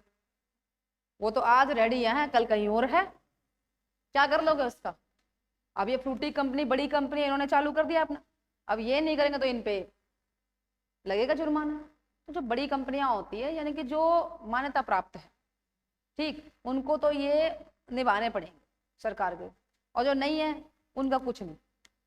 ऐसी बहुत सी, अगर आपको कंप्लेंट करनी है उपभोक्ता जो हमारा ये जो विभाग है उसमें आपने कंप्लेंट करनी है, तो उस चीज की रेट वगैरह डेट वगैरह वो खरीदी हुई होगी उसका, तभी आप उसकी कंप्लेंट कर सकते हो, ठीक है ना। और हमें बिल बिल नहीं समझते, बिल्लो बिल्लो, अब छोटी छोटी चीजों के लिए तो हम बिल नहीं मांगते। अब एक बच्चे को हमने सिखा दिया क्लासेस में, भाई बेटा बिल जो है वो जाकर 2 रुपए की टॉफी थी, बिल दो। अब देख लो हम फ्रिज कूलर लेते तो बिल लेते ना उसका, वो यही होता है कि भाई कोई दिक्कत आ जाए, कल ने हमें कोई केस वेस करना पड़े तो हमारे पास बिल, समझ में आई? लेना तो सुई तक का बिल चाहिए, ठीक है। जो दुकानें जो होती है जो मान्यता प्राप्त होती है, क्योंकि वो फिर टैक्स वैक्स पे करती है, जैसे हम रिलायंस फ्रेश में लेते हैं, वहां देख लो छोटी छोटी चीजों का भी आपको बिल पे करना पड़ेगा, होता है ना। अभी लोकल दुकानों का नहीं होता है, तो वही चीज है यहाँ पर, ठीक है जी। तो ये सब बैन है, 1 जुलाई से ये बैन हो चुका है। ये क्वेश्चन बड़ा इंपॉर्टेंट बनता है। लो भाई यहाँ पर एक क्वेश्चन हो रहता है बस, 23 जून 2022 को खिलाड़ियों को भीम अवार्ड से नवाजा गया है, तो कुल कितने खिलाड़ियों को भीम अवार्ड दिया गया? 52 को दिया गया, जिसमें नीरज चोपड़ा का तो नाम आपने सुना ही होगा। जो नीरज चोपड़ा है, देखो ये लिखा Bhim awardee 52 Haryana players honoured. जो नीरज चोपड़ा है आप देख लो, इन्हें खेल रत्न मिला है, इन्हें हरियाणा से 6 करोड़ की धनराशि जो है वो मिली है। अब भीम अवार्ड जो बन जाते हैं, जिनको एक बार मिल जाता है, उनकी पेंशन बन जाती है 5,000 रुपए की, हर महीने जब तक है तब तक उनकी पेंशन बन जाती है, ये हमारा इसमें कहा गया, ठीक है जी। तो हरियाणा का सबसे सर्वोच्च पुरस्कार है भीम, और इस बार 52 खिलाड़ियों को सम्मानित किया गया है 23 तारीख को। ये हमारी कंप्लीट हो जाती है भाई। और एक छोटा सा पॉइंट हो रहता है, स्कोर देख लो। ये एक प्रीवियस क्वेश्चन है भाई, ठीक है, करंट अफेयर में नहीं है, प्रीवियस क्वेश्चन है। भगवान नरसिंह की गोद में बैठी लक्ष्मी जी की अनोखी प्रतिमा हरियाणा के किस मंदिर में?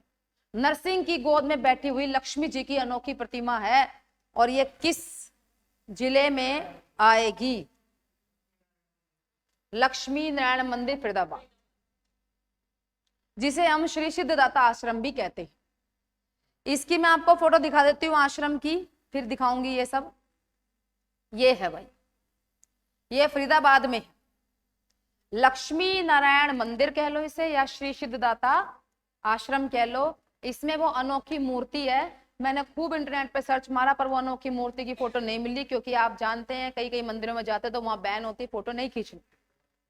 वो इसीलिए नहीं खींचनी होती है कि भाई जो अनोखी चीज है उसे देखने आओ, ठीक। अब वहीं से बैठे बैठे देख लोगे फिर क्या? तो कई जगह पर जो बैन होती है चीजें, भाई फोटो नहीं लेनी, उसका कारण यही होता है, वरना तो लोग वहीं से देख लेंगे। तो भाई वो मैं सोचू मिल क्यों नहीं रही, फिर बाद में दिमाग मैंने चलाया, मैं कहा भाई ये तो नहीं दिखाने वाले, जाना ही पड़ेगा फरीदाबाद। पेपर दे लो एक बार सीटी का, फिर चलना टेम्पो भर के। अब बच्चे कहते हैं इतनी चीजें हरियाणा में, पता ही नहीं। देखो ये 2 लाख वर्ग फीट में फैला है, सफेद संगमरमर का है। यहाँ एक यज्ञ कुंड मिला, जो कि जब खुदाई चल रही तब धरती से प्रकट हुआ है। रामानुज संप्रदाय के इस मंदिर में शिवलिंग की पूजा वर्जित है। यहाँ शिव के साकार रूप की पूजा होती है, शिवलिंग की पूजा नहीं होती, शिव की मूर्ति की पूजा होती है। वो तो निराकार रूप है, उसका तो कोई रूप ही नहीं है। और भाई वो आंख कान हाथ पैर सब है, तो साकार रूप की यहाँ पर पूजा होती है। स्वामी सुदर्शनाचार्य के बनवाए गए मंदिर की देख रेख श्री सिद्धदाता आश्रम करता है। रोज करीबन 2500 श्रद्धालु आते हैं, और नरसिंह जयंती जन्माष्टमी पर यहाँ पर अधिक भीड़ होती है। ठीक है जी। अरे लो भाई, क्या बात कर दी। यहां देख लो भाई, सफेद संगमरमर से बना हुआ, ठीक है जी। ये लो भाई, ये हमारा यहाँ पर भी 47 पेजेस की भी करंट अफेयर हो जाती है पूरी। नेक्स्ट चलते हैं।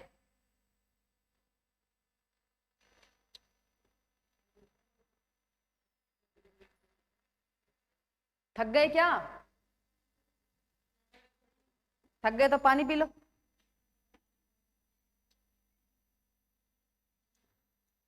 थक गए तो पानी पी लो। एक बार लगा दो पीडीएफ में, ये आ गई, बस 1 मिनट रुक जाओ।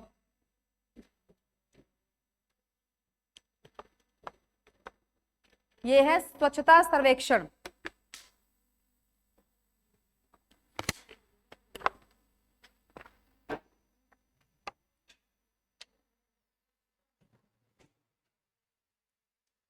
भाई जो छात्र जुड़े हुए हैं उनके लिए स्पेशल वीडियो है कि भाई जुड़े हुए हैं वो डिमांड रख देते हैं, मैडम जी करवा दो काम थोड़ा बहुत। मैं आपको यही कहूंगी भाई, जहां से जितनी मिलती है पढ़ते रहो, प्रीवियस क्वेश्चन लगाते रहो, और जब तक पेपर नहीं हो जाता उससे 2 दिन पहले तक न्यूज़पेपर जरूर पढ़ो, ठीक है। न्यूज़पेपर में बहुत कुछ है, क्योंकि हमें पता नहीं चलता कि एग्जाम जो है वो कितने दिन पहले वो लिखेंगे, क्योंकि हमारे यहाँ पर लीक वगैरह की समस्या ज्यादा होती है, तो कई बार बिल्कुल 3-4 दिन पहले ही सेट होता है पेपर। अब पीछे से ग्रुप डी का पेपर था, या ये क्लर्क वाला पेपर था, चंद्रयान वाली घटनाएं हो रही थी, 3-4 दिन पहले की बात, और पेपर में पूछी हुई थी चंद्रयान से संबंधित क्वेश्चन। तो हमारे ऐसे क्वेश्चन बन सकते हैं, इसीलिए जो आपको करंट अफेयर करवाई जा रही है वो तो आप करते रहो, और साथ में यही बात मैं बोलूंगी, रोज अखबार पढ़ते रहो, ठीक। कहते कहते मैं थक चुकी हूं, पर बच्चों ने अभी तक पढ़ना शुरू किया नहीं है। ये करेंगे पेपर के बाद न्यूज़पेपर पढ़ने की तैयारी। आ जाओ भाई, इनको और देख लो। अरे ले भाई, घुमा दी मन तो।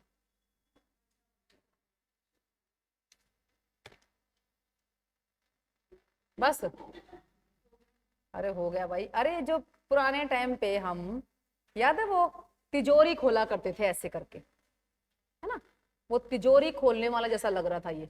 आ जाओ भाई, नजर तो आ रहा है सभी को, आ रहा है। ये स्वच्छता सर्वेक्षण 2022 है। कुछ बच्चे है ना, जब मैं क्लास में पढ़ा रही थी तो बोले मैडम भिवानी आया, भिवानी आया। वो स्वच्छता सर्वेक्षण ग्रामीण में भिवानी आया, भिवानी का नाम ग्रामीण में आया। ठीक है भाई। दिल्ली के ताल कटोरा स्टेडियम में अक्टूबर, वो भी 1 अक्टूबर 2022 को स्वच्छता सर्वेक्षण 2022 का परिणाम जो है वो भाई घोषित किया गया है। 10-12 पॉइंट है सारे ही स्वच्छता सर्वेक्षण के। बस देश में पहली बार किसी शहर को 7 स्टार रेटिंग मिली है, जो एमपी का इंदौर शहर है। इंदौर छठी बार सबसे साफ शहर होगा। इंदौर में सबसे अच्छी बात यह है, घरों से गीला और सूखा कूड़ा अलग अलग डालते हैं। ये बड़ी अच्छी बात है वहां की। वहां हर कोई सामान्य व्यक्ति जो है, पढ़ा लिखा है या जो नहीं पढ़ा हुआ इतना, वो 2 कूड़े के डब्बे लेके जाता है, कूड़े की बाल्टी में डाल। हमारा जो हरियाणा है और उसमें जो हमारे रोहतक हैं, ये आए हैं बेचारे कोशिश करते हुए। कुछ लोग यहाँ पर अच्छा काम कर रहे हैं और कुछ लोग जो है कूड़े की बाल्टी, देख लेना कभी भी देखना, कूड़े वाली जब गाड़ी आती है बेचारी चिल्लाते हुए आती है, इस गाड़ी में 2 कैबिन है, इस गाड़ी में 2 कैबिन। ठीक, एक सूखा कूड़े के लिए कोई नहीं सुनता उसकी। घर से कूड़ा लाए हैं, बगाया है, चल ऐसे ही हुआ है ना। दूसरी बात, सबसे बड़ी गलती हमारे यहाँ पर क्या की जाती है, कूड़ा जैसे इकट्ठा हुआ गली में, उस गली के कूड़े को जाने क्यों लोग तिल्ली लगाते हैं, क्यों लोग जलाते हैं। और जो हमारी दादियां हैं या हमारे दादा है, ठीक है, सब तक फालतू ये काम करते हैं। गली में झाड़ू लगाई, वो 2-3 इकट्ठा करेंगे, उसको आग लगाए। आपको पता होगा, आप पढ़े लिखे हैं सभी, पॉलिथीन को जलाना कितनी जहरीली गैसें निकलती है, वातावरण पूरा प्रदूषित होता है। साथ में पेड़ों के पत्ते भी नहीं जलाए जाते कभी भी। पेड़ के पत्ते भी इकट्ठे करे, लगा देती है, उनको दबाकर उनकी खाद बनाई जा सकती है। घरों से ही गीले कूड़े को, सूखे कूड़े को अलग करने का कारण क्या होता है कि जो गीला कूड़ा है उससे सीधी खाद बनेगी, जो सूखा है, कागज है, प्लास्टिक है, रबर है, ये सब रिसाइकल हो जाए। जब तुम गदमदे एक में कर देते हो, ठीक, और यदि बारिश हो रही हो तो आप सोच के देखो अलग करने वाला कैसे करेगा। वो भी तो एक इंसान है, वो इंसान ही तो अलग अलग करेगा ना, कि भाई सूखा इधर डालेंगे, तो तुम घर से नहीं कर सकते उस चीज को। किचन के कूड़े को उसमें डाल दो, और जो झाड़ू वाड़ू तुम लगाते हो, कागज वागज बच्चे गिराते हैं, रैपर में कुछ चीज खाते हैं, तो उसे अलग से डाल दो। किचन में तो हर कोई एक छोटी सी पन्नी रखता ही अलग से ही, फिर उसको तुम्हें अलग से डालने में क्या दिक्कत है। तो ना तो कभी पॉलिथीन जलाने चाहिए और ना ही कभी भी पत्ते। ये हमें बचपन से सिखाया जा रहा है, साइंस में हमने सीखा है, पता नहीं जाने आप क्यों भूल गए हैं। जरा सा कूड़ा इकट्ठा हुआ, तिल्ली लगा दी, इतनी जहरीली गैस जो कि वातावरण को इतना खराब करती है।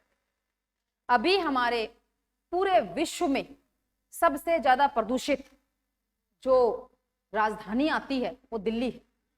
दिल्ली में 3 कूड़े के पहाड़ हैं, 3 कूड़े के पहाड़। और अभी सियासत रची जा रही है क्योंकि एमसीडी पर बीजेपी का राज है और दिल्ली में आपकी सरकार है। तो अरविंद केजरीवाल जी कह रहे हैं कि भाई अगर मुझे बना दिया जाता है, यानी कि आपके बंदे यहाँ बैठते हैं एमसीडी में, तो ये 3 पहाड़ जो है हम गायब कर देंगे। टनों के हिसाब से वहां पर कूड़ा है इतना। क्यों है वो? तो गीला सूखा अलग ही नहीं कर रखा वहां पे, कहीं पन्नियां हैं, कहीं कपड़े हैं, जाने क्या क्या। उसको अलग करने के लिए बंदे बैठाएंगे तभी वो इतना बड़ा पहाड़, 3 पहाड़। और हमारा जो अभी हम रोहतक में हैं, रोहतक से हम, तो यहाँ पर तो जन्नत में रह रहे हैं। अभी आप ऐसा कहीं नहीं देख रहे हो यहाँ कूड़े का पहाड़ है, यहाँ भी कूड़े का निपटान अच्छा हो रहा है। लेकिन अगर तुम ये पहल कर दो अपने घरों से, अपने बड़ों को समझा दो कि गीला सूखा अलग अलग डाल दो, अपने घर से शुरुआत करनी पड़ेगी, तो हमारे जो राज्य है, हमारा हरियाणा है, वो भी टॉप में होगा। अब इंदौर टॉप में आता हमेशा, इंदौर जो शहर है वो टॉप में है, 7 रेटिंग पाने वाला। आप सोच के देख लो, अब अपने हरियाणा की हालत देखना, अभी दिखाती हूँ मैं आपको। ओवरऑल सर्वश्रेष्ठ प्रदर्शन करने वाले राज्यों में मोर देन 100 शहरी स्थानीय निकाय जहां है, अर्बन लोकल बॉडीज, शहरी स्थानीय निकाय का मतलब ये होता है यानी कि जहां 100 से ज्यादा है, उसमें टॉप आया है एमपी, सेकंड नंबर पे आया छत्तीसगढ़ और तीसरे नंबर पे आया महाराष्ट्र। ठीक है, ओवरऑल प्रोग्रेस करने वाले राज्यों में हरियाणा का नंबर आया 5वां, पिछली बार ये 8वां था। प्रोग्रेस कर रहा है। साफ शहर की जब हम बात करेंगे, मोर देन 1 लाख जनसंख्या, जहां 1 लाख से ज्यादा पॉपुलेशन है, उसमें पहले नंबर पे इंदौर है, दूसरे नंबर पे सूरत गुजरात का और तीसरे नंबर पे नवी मुंबई महाराष्ट्र। इंदौर टॉप है सफाई में। रोहतक भी अपना कम नहीं है, रोहतक में भी जहां लिटरेसी है, जहां साक्षरता है, पढ़ाई है, वहां हम सब देखते होंगे आप लोग, भाई हमने कुछ भी मान लो चिप्स खाई है तो हम सड़क पे नहीं फेंकते, हम उस चिप्स के रैपर को अपने बैग में रखते हैं, घर जाके डालें। ये बहुत अच्छी बात है। आप अगर इतना सोचते हो, कुछ लोग अपन देखो ना गाड़ी में जा रहे होते हैं और खाया और पीछे भगाते गए, खाया बहुत बैड मैनर्स होता है। कुछ देखना स्कूलों के बच्चों की बसेस जा रही होती है और बच्चे जाते समय छुट्टी समय खाते हैं बाहर फेंकते। क्या स्कूल में ये नहीं सिखाया जा रहा? सिखाया सब कुछ जा रहा है, पर वो प्रैक्टिकली नहीं कर रहा है बच्चा, ओनली किताबों में है वो चीज। आप खुद करोगे। अब मैम तो सिखा देगी 10 मिनट के लिए, उनका पीरियड शायद 45 मिनट का, वो इतना बताएंगी कि आप उसके बाद मैथ्स का पीरियड हो, नहीं कोई नैतिक शिक्षा सिखा रहा हो, घर वालों की जिम्मेदारी बन जाती है। ठीक, तो आप ये छोटी सी पहल कर दो तो हमारा देश का नाम ऊंचा होना है, और उसी देश में तो हरियाणा प्रदेश आता है। अब आगे देखो, हरियाणा के वो शहर कौन सी आबादी वाले, 1 लाख से 10 लाख तक की जहां पॉपुलेशन, शहरों की बात कर रही हूँ, जिलों की बात नहीं कर रही हूँ। शहर सिटी, जैसे अब रोहतक है, रोहतक सिटी की बात कर रहे हैं। रोहतक कितना बड़ा डिस्ट्रिक्ट हो गया भाई, कितने बड़े गांव वाँव सब सामने जाएंगे, तो शहर की बात कर रहे हैं। तो टॉप में गुरुग्राम आता है और पूरे इंडिया में इसकी रैंक आई है 19। गुरुग्राम में भी अच्छी लिटरेसी, आप अभी जानते हो सबसे ज्यादा महिला साक्षरता गुरुग्राम में। सबसे ज्यादा महिला साक्षरता कहाँ है? गुरुग्राम में 77% वहां साक्षर है, और सबसे ज्यादा पुरुष साक्षरता आ जाती है रेवाड़ी में, 91% वहां पे पुरुष जो है पढ़े लिखे। तो देखो टॉप में आया गुरुग्राम। प्रदूषण में भी टॉप पर है, प्रदूषण फैक्ट्रियों से हो रहा है, लेकिन अपने हाथ में क्या है? उसमें टॉप में दूसरे नंबर पर रोहतक है अपना। ज्यादा हम पिछड़े हुए नहीं है, रोहतक का नाम अच्छा है। रोहतक आएगा सेकंड नंबर पे, ओवरऑल इंडिया में रैंक आई है 38। ये पॉइंट मिलते हैं उन्हें। ये कैसे पॉइंट होते हैं कि कूड़े का निपटान ठीक हो रहा है, कूड़ा उठाया जा रहा है नहीं जा रहा है, कूड़ा अलग अलग फेंका जा रहा है नहीं जा रहा है, ये सारे पॉइंट्स होते हैं। पब्लिक प्लेस पे तो नहीं फेंका जा रहा, ठीक, ये सारे पॉइंट होते हैं। और आपको मैं बताऊं, आप भी अपने घर पर कूड़े का निपटान खुद भी कर सकते हो। जो आपको मैं सच्चाई बता रही हूँ, जो आप प्याज के छिलके या आपके आलू के छिलके या गोभी के छिलके जो भी, ठीक है, उसे आप एक रात को पानी भिगो के रख दो। जो भी छिलके एक रात पानी में भिगो के आपने रख दिया, अगले दिन उस पानी को डाल दो अपने पौधों में, ठीक, और एक गमला जिसमें कुछ नहीं रखा हो उसमें डाल दो वो सब्जी जो भी आपने कर रखी, थोड़ा बड़ा होना चाहिए। और यदि आपके घर के सामने आमने कोई प्लॉट वगैरह है ना जो खाली होते हैं, जहाँ मिट्टी हो, सड़क ना हो, मिट्टी हो, अगर आप उसमें भी डाल देते हो तो वो भी, वहां पे भी जो पेड़ पौधे होंगे ना, इतने ज्यादा उनके अंदर एनर्जी होगी, इतने हरे भरे होंगे, क्योंकि उनको ऑर्गेनिक खाद मिल रही है। तो वो भी कर सकते हो। या नहीं है आपके पास प्लॉट, तो फिर भाई आप उसका इस्तेमाल करने के बाद उसको पन्नी में डाला और जो हरा वाला उस डिब्बे में डाला। हाँ, जो भी जो कागज की आ रही है आजकल तो चल गई वैसे, पॉलिथीन डेफिनेटली बैन, लेकिन कुछ चीजों में फिर भी चल रही है ना, तो आप उसको कागज वाली में डाल सकते हो, उसमें करा डाल, वो सब गल के उसकी खाद बनती है। ठीक है, अब गाँव में तो खेती वेती करते हैं लोग तो ऐसा कर देते हैं, लेकिन गाँव में एक चीज गलत है, रैपर वगैरह को खूब जलाते हैं, रैपर्स वगैरह जलाते हैं। इसको तो करते हैं भाई कूड़ी यहाँ पे गिर आओ इसको देना है, बट रैपर वगैरह को खूब जलाते हैं। ये जो छिलके बिलके होते हैं पशु वगैरह खा लेते हैं, ये भी कर लेते हैं, आप ऐसा भी कर सकते हो। गोभी के छिलके ये सब पशु खा लेते हैं, वहां पे भी डाल सकते हो। तो आप अपने घर से ही कम कूड़ा फेंकोगे तो निपटान ज्यादा होगा। गत्ते वत्ते सब प्लास्टिक वाला ले जाता है। बना हमारा जो हरियाणा प्रदेश है स्वस्थ स्वच्छ, है ना। नहीं तो अगर हम अभी हमने सोचा नहीं, देखो हमें पता चलेगा क्या नुकसान होता है, पहाड़ बन जाते हैं कूड़े के।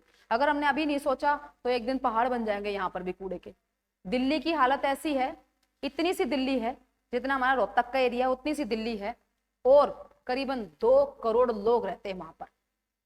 ठीक, पानी भी वो रिसाइकल करके पीते रहते हैं। दिल्ली में इतना ज्यादा पोल्यूशन किस चीज का, देखो सड़कें तो वहां पर भरी रहती, चलती रहती, गाड़ी चलती रहती, धूल भी नहीं बैठ पाती। इंसान तो क्या बैठेगा वहां पे, धूल भी नहीं बैठती, गुबार रहता है वहां, गुबार रेत का, इतनी, क्योंकि दब चुकी है, इतने बंदे रह रहे हैं वहां पर दिल्ली। अब इतने लोगों को कूड़ा तो फेंकेंगे ही, तो निपटान हो पा नहीं रहा है, जगह कम है कि भाई पेड़ पौधों में जा रही है खाद वाद, वो कुछ है नहीं, तो इस वजह से वहां पर कूड़े के पहाड़ बन गए। और अगर हम अपनी स्थिति को संभाल लें तो ऐसा यहाँ कभी नहीं होगा। ठीक, तो पहले नंबर पे हमारा गुरुग्राम, दूसरे नंबर पे रोहतक, करनाल, पंचकुला। पंचकुला जो कि हरियाणा का पेरिस कहा जाता है, ठीक है, आज के टाइम पे हम करनाल को बोलते हैं हरियाणा का पेरिस। अब यहाँ पर नाम जो है, कभी करनाल का टॉप पे रहा करता, गुरुग्राम रोहतक टॉप करने लग रहे भाई। तो पहला गुरुग्राम, रोहतक, करनाल, पंचकुला वाला। यहाँ रोहतक में जितना हमारा एजुकेशन का हब हुआ है ना, उतना ही सुधरा है यहाँ पर। बच्चे जो पढ़ने लिखने के आ रखे हैं, वो सारे इतने पढ़ने वाले बच्चे ऐसे होते हैं जो इस बात को समझते हैं कि भाई यहाँ रैपर मुझे बाहर नहीं फेंकना, क्योंकि जो पॉइंट काउंट होते हैं वो सब कहते हैं कि भाई रास्ते में कितने पड़े रहते हैं, यहाँ पे सड़कें कैसी रहती है, यहाँ पर हमारी सड़कें देख रहा कितनी साफ सुथरी मिलेगी आपको, यहाँ पर क्लीन सड़कें मिलती है यहाँ पर। तो वो रास्ते में पन्निया वन्निया नहीं मिलती हमें, ये सबसे बेस्ट होती है। तो वो उसके काउंट होते हैं, कूड़े के निपटान के काउंट होते हैं, घर से अलग हो रहा है नहीं हो रहा उसके काउंट होते हैं। हमारे नंबर हमेशा कटते हैं किसके, घर से अलग नहीं होता, कि भाई जो कूड़े वाली गाड़ी लेके आती है उनसे हाँ भाई अलग अलग है ना, भाई इकट्ठा है, वो अलग नहीं होता। और कई जगह देखना बंदा अलग अलग करने के लिए होता भी है, कर रहा होता है इधर उधर, कई बार साथ में भी आता है। सबसे स्थिति खराब रही सिरसा की और मानेसर की। अब मानेसर बहुत वो हो गया, इंडस्ट्रियल हो गया, और तो उसमें ज्यादा कूड़ा इसलिए फैल रहा है क्योंकि जो ज्यादातर लोग आए उसमें मजदूर वगैरह है, फैक्ट्रियों में लगे हुए मजदूर है। तो सिरसा और मानेसर, इनकी हालत सबसे ज्यादा खराब रही, रैंक में 254 328 पे गए। 10 लाख से ज्यादा आबादी वाले शहरों में 36वां नंबर आया फरीदाबाद का, ठीक है भाई, और पिछली बार 41वां था। ओवरऑल प्रोग्रेस शहरों में गुरुग्राम 41वां स्थान लेके आया, ओवरऑल प्रोग्रेस है कि भाई यहाँ ये प्रोग्रेस करने लग रहे हैं। दारूएड़ा और बवानीखेड़ा फास्ट मूविंग सिटी बने कि भाई बहुत जल्दी अच्छा काम कर रहे, बदलने लग रहे हैं, अच्छे वे में बदल रहे हैं। तो वो कैटेगरी दे रखी है 25 से 50,000 जिसकी आबादी है, बवानीखेड़ा 15 से 25,000 जिसकी आबादी है, उसमें हर की कैटेगरी अलग अलग, कैटेगरी वाइज है। तो जिसमें हरियाणा के जगहों का नाम आता गया वो कैटेगरी मैंने लिख रखी है। और कंटोनमेंट बॉर्डर में अंबाला कैंट का नाम आता है 25वां भारत में, ठीक है, अंबाला कैंट का स्थान आता है 25वां। ये हो जाता है हमारा स्वच्छता सर्वेक्षण। लो अगला क्वेश्चन बताओ अब तुम, बस कुछ क्वेश्चन रहते हैं और लगभग बहुत सारी करंट अफेयर आपकी हो जाएगी कंप्लीट, ठीक है जी। हरियाणा की बेटी डॉक्टर विभा भारद्वाज को इंजीनियर, साइंस व मेडिसिन पर अंतरराष्ट्रीय वैज्ञानिक पुरस्कार मिला है। इंटरनेशनल में नाम कमाया है डॉक्टर विभा ने। हरियाणा के किस जिले से संबंध रखती है? भिवानी जिले से संबंध रखती है, ये आ गया हरियाणा के भिवानी। मैक्सिको में सम्मानित की गई है। और वर्तमान में जो विभा है वो यूनाइटेड अरब अमीरात में पर्यावरण में निदेशक के पद पर कार्यरत है। और विभा के 53 इंटरनेशनल रिसर्च प्रकाशित हो चुके हैं, ठीक है। आप जब करंट अफेयर याद करो तो देखो किसी किसी की कितनी उपलब्धि है, कितने दिनों में प्राप्त की, कितना संघर्ष किया, उस चीज को याद करते रहे। और जो पॉइंट की एक्सप्लेनेशन आपको कम लगे सीधा इंटरनेट पे गए, लिखा डॉक्टर विभा, 50 बातें आ जाएंगी, तार लो भाई जो सी करनी। जिस भी टीचर की करंट अफेयर पढ़ते हो, सुनते हो, जो आपने बिल्कुल ही नहीं सुनी, याद भी नहीं हो रही, उसको जाकर इंटरनेट पे 2-3 पॉइंट देख लो, अपने आप याद हो जाएगा। और जब आप थोड़ी सी चिंता करोगे, हाँ मेरा एग्जाम है और एक बार की तो मेहनत है, फिर तो नौकरी लग गई तो बल्ले बल्ले ही है। तो कम से कम मेहनत करते समय, देखो सैलरी मिलते समय कोई नहीं दुखी होता, आने दो जितनी आ रही है, बढ़ गई, मजा आ गया, बड़े पढ़ते समय बड़े बच्चे बोर भी होते हैं, थकते भी हैं। यही क्यों होता है? जो बच्चा पढ़ने में मजा ले लेगा ना, वो सफल ही सफल है। ठीक, रो के पढ़ो, हंस के पढ़ो, पढ़ना तो पड़ेगा। ठीक है, चाहे बेशक तो रोए जाओड़े बैठे बैठे, कोई तमने चुप नहीं करवाओगा। ठीक, हाँ, आगे आ जाओ। अब देखो, इन्होंने इतनी बड़ी उपलब्धि करी है। आयरन मैन वर्ल्ड चैंपियनशिप में ये टॉप करे हैं। आयरन मैन का इन्हें खिताब मिला है राहुल टूरन को।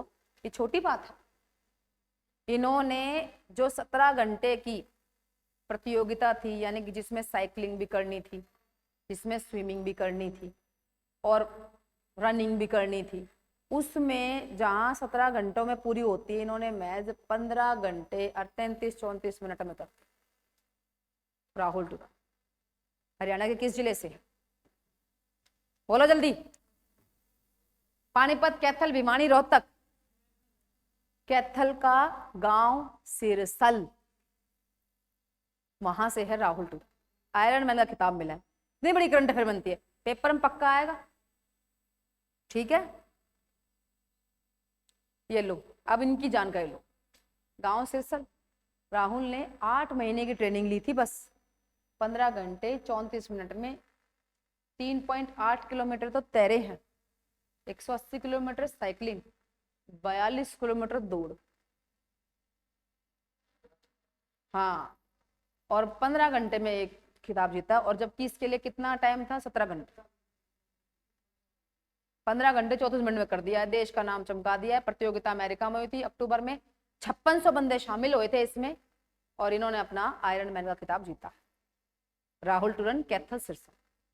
बताया वही नेवी में थे, तो 2018 में इंडियन नेवी में एज ए लेफ्टिनेंट के पद पर ये आए थे। ल्यूटेनेंट आएगा, ये LIEU आना था। मैंने, हाँ, स्पेलिंग में मैंने मिस्टेक कर दी, स्पेलिंग में मैंने मिस्टेक कर देती है तो ये लेफ्टिनेंट, पर इसको ल्यूटेनेंट करके हमने याद कर रखा था स्पेलिंग में, क्योंकि लेफ्टिनेंट में तो आता ही कुछ और है। जैसे कर्नल है, होता कॉलोनल है।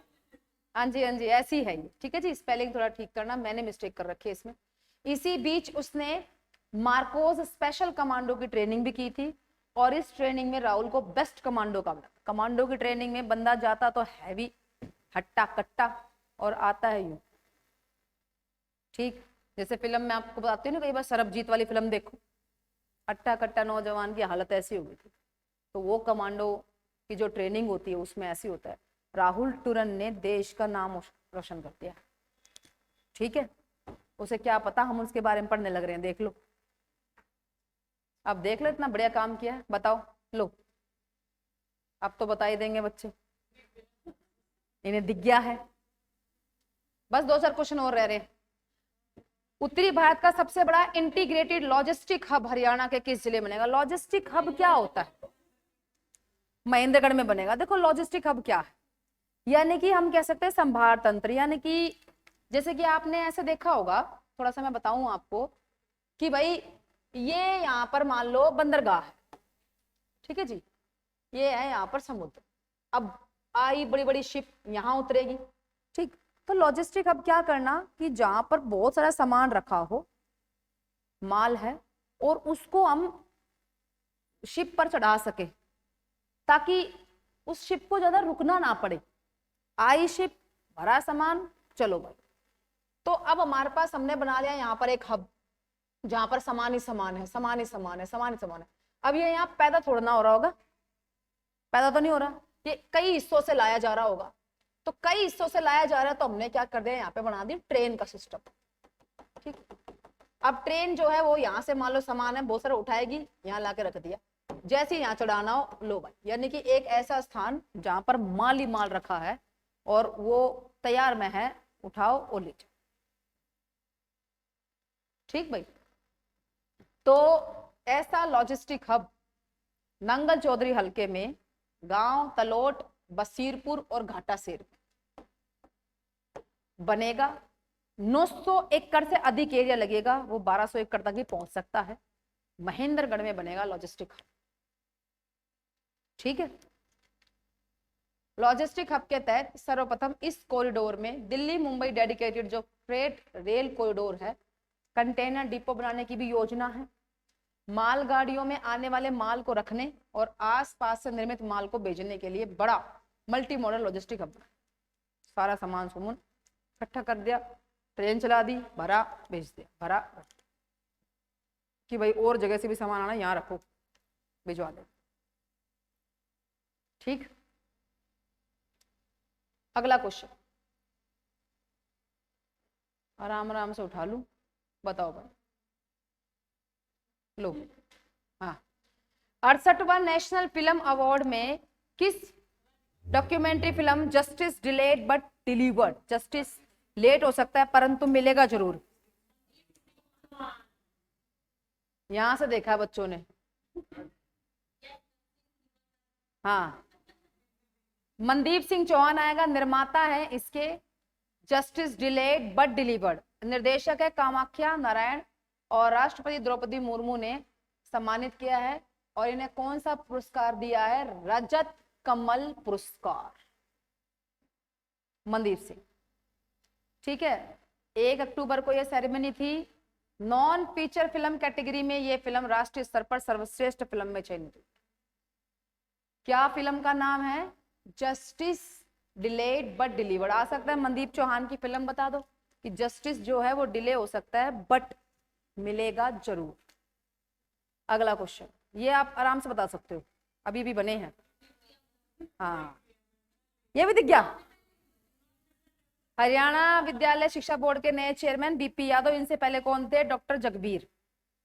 चलो अगला बता दो, ये भी बहुत आसान सा क्वेश्चन। लो भाई, ऑप्शन दिखते ही लो, शहीद सुखदेव, शहीद भगत सिंह के नाम पर चंडीगढ़ हवाई अड्डे का नाम जो है, हाँ पहले बता रखा है, वित्त मंत्री निर्मला सीतारमण ने आधिकारिक तौर पर इसका ऐलान किया। ठीक है जी, ये है वो film justice delayed but delivered. किस पर है ये, justice delayed but delivered is the story of Radhika Gill और लाखों वो विक्टिम जो आर्टिकल 35A तक इसमें शिकार हुए हैं जम्मू कश्मीर, उस पर फिल्म बनाई गई है कि जस्टिस डिले हो सकता है बट डिलीवर जरूर होगा। चलो ये बता दो, हरियाणा में एनडीआरएफ का दूसरा रीजनल सेंटर कहां बनाया जाएगा, तो कहां बनाया जाएगा भाई, रोहतक में। लो भाई पूरा पढ़ दो इसके बारे में। हिसार में एक सेंटर का निर्माण करने की योजना पहले चल रही है।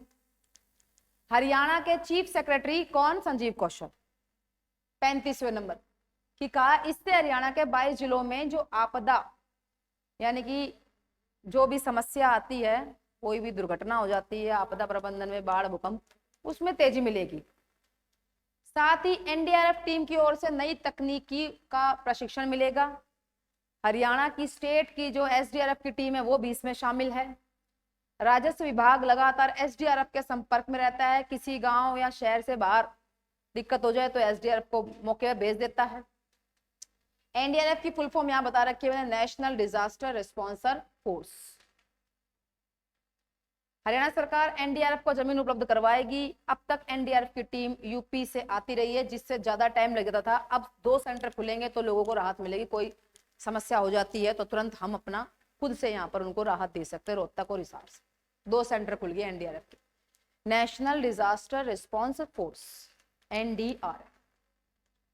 अगला क्वेश्चन है भाई, बताओ।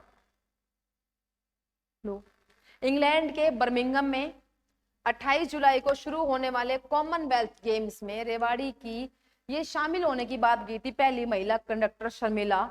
तो ये किस गेम से थी ये, हाँ तो भाई शॉर्ट पुट आ जाएगा इनका, क्योंकि क्वेश्चन ये पहले आता था कि पहली महिला कंडक्टर कौन है, शर्मिला है रेवाड़ी से। तो इन्होंने इनके शामिल होने की भाई खबरें आई थी कॉमनवेल्थ गेम्स में। शॉर्ट पुट F57 में 34 वर्ष की है, 2 बेटियां हैं, पैरा खिलाड़ी हैं, ये 2 साल पहले गेम शुरू की थी। ठीक है जी, काफी सारे इन्होंने पहले भी नेशनल गोल्ड मेडल जो है वो हासिल कर रखे हैं। चलो इसको ज्यादा डिटेल में पढ़ने की आवश्यकता नहीं है, इतना खास मुझे क्वेश्चन लगा नहीं, बस इतना याद रखो पहली महिला कंडक्टर और वो आएंगी शर्मिला तिवारी से। हाँ भाई ये बता दो भाई है यार पंकज नैन, हाँ सिरसा से पंकज चौधरी है। वर्ल्ड एथलेटिक्स चैंपियनशिप में नीरज चोपड़ा ने किस पदक पर बाजी मारी? रजत पदक पर। और अभी ज्यूरिक डायमंड लीग का भी खिताब जीता नीरज चोपड़ा ने। नीरज चोपड़ा के बारे में भाई ये सारे क्वेश्चन याद कर लेना। नीरज ने 4th राउंड में 88.13 मीटर जेवलिन फेंका 24 जुलाई 2022 को। गिरेनाडा के एंडरसन पीटरसन ने 90.54 फेंका तो उन्होंने जीता भाई गोल्ड मेडल। इनका क्या आता है मेडल? रजत का।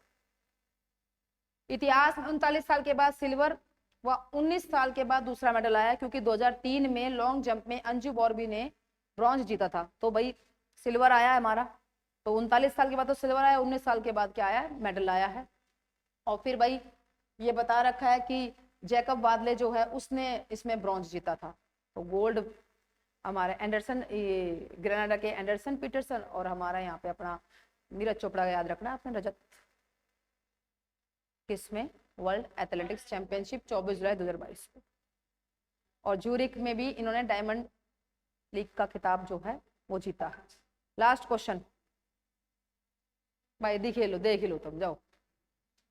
सीबीएसई टॉपर अंजलि, जिन्होंने 10वीं में 100% अंक लाकर प्रदेश का नाम रोशन किया, हरियाणा किस जिले से है? महेंद्रगढ़ जिले से है, गांव सलारपुर। पूरे नंबर लेके आई हैं भाई सीबीएसई टॉपर 10वीं में अंजलि। और सरकार ने उनकी बड़ी मदद करी है। सरकार ने कहा 2 साल तक 20,000 रुपये पर मंथ देंगी नहीं छात्रवृत्ति। हाँ 20,000 पर मंथ, ठीक है। अच्छी डॉक्टर बनने का उनका सपना है। सरकार चाहती है कि भाई मेडिकल कॉलेज में भी एडमिशन दिलाने के लिए आपका पूरा सहयोग करें। तो पूरा नंबर लेके आइए, देख लो कहीं एक भी नंबर नहीं कटवाया है लड़की ने। अंजलि यादव, सिलारपुर, महेंद्रगढ़। ठीक है जी, समाप्त भाई। ले लो सांस थोड़ा सा।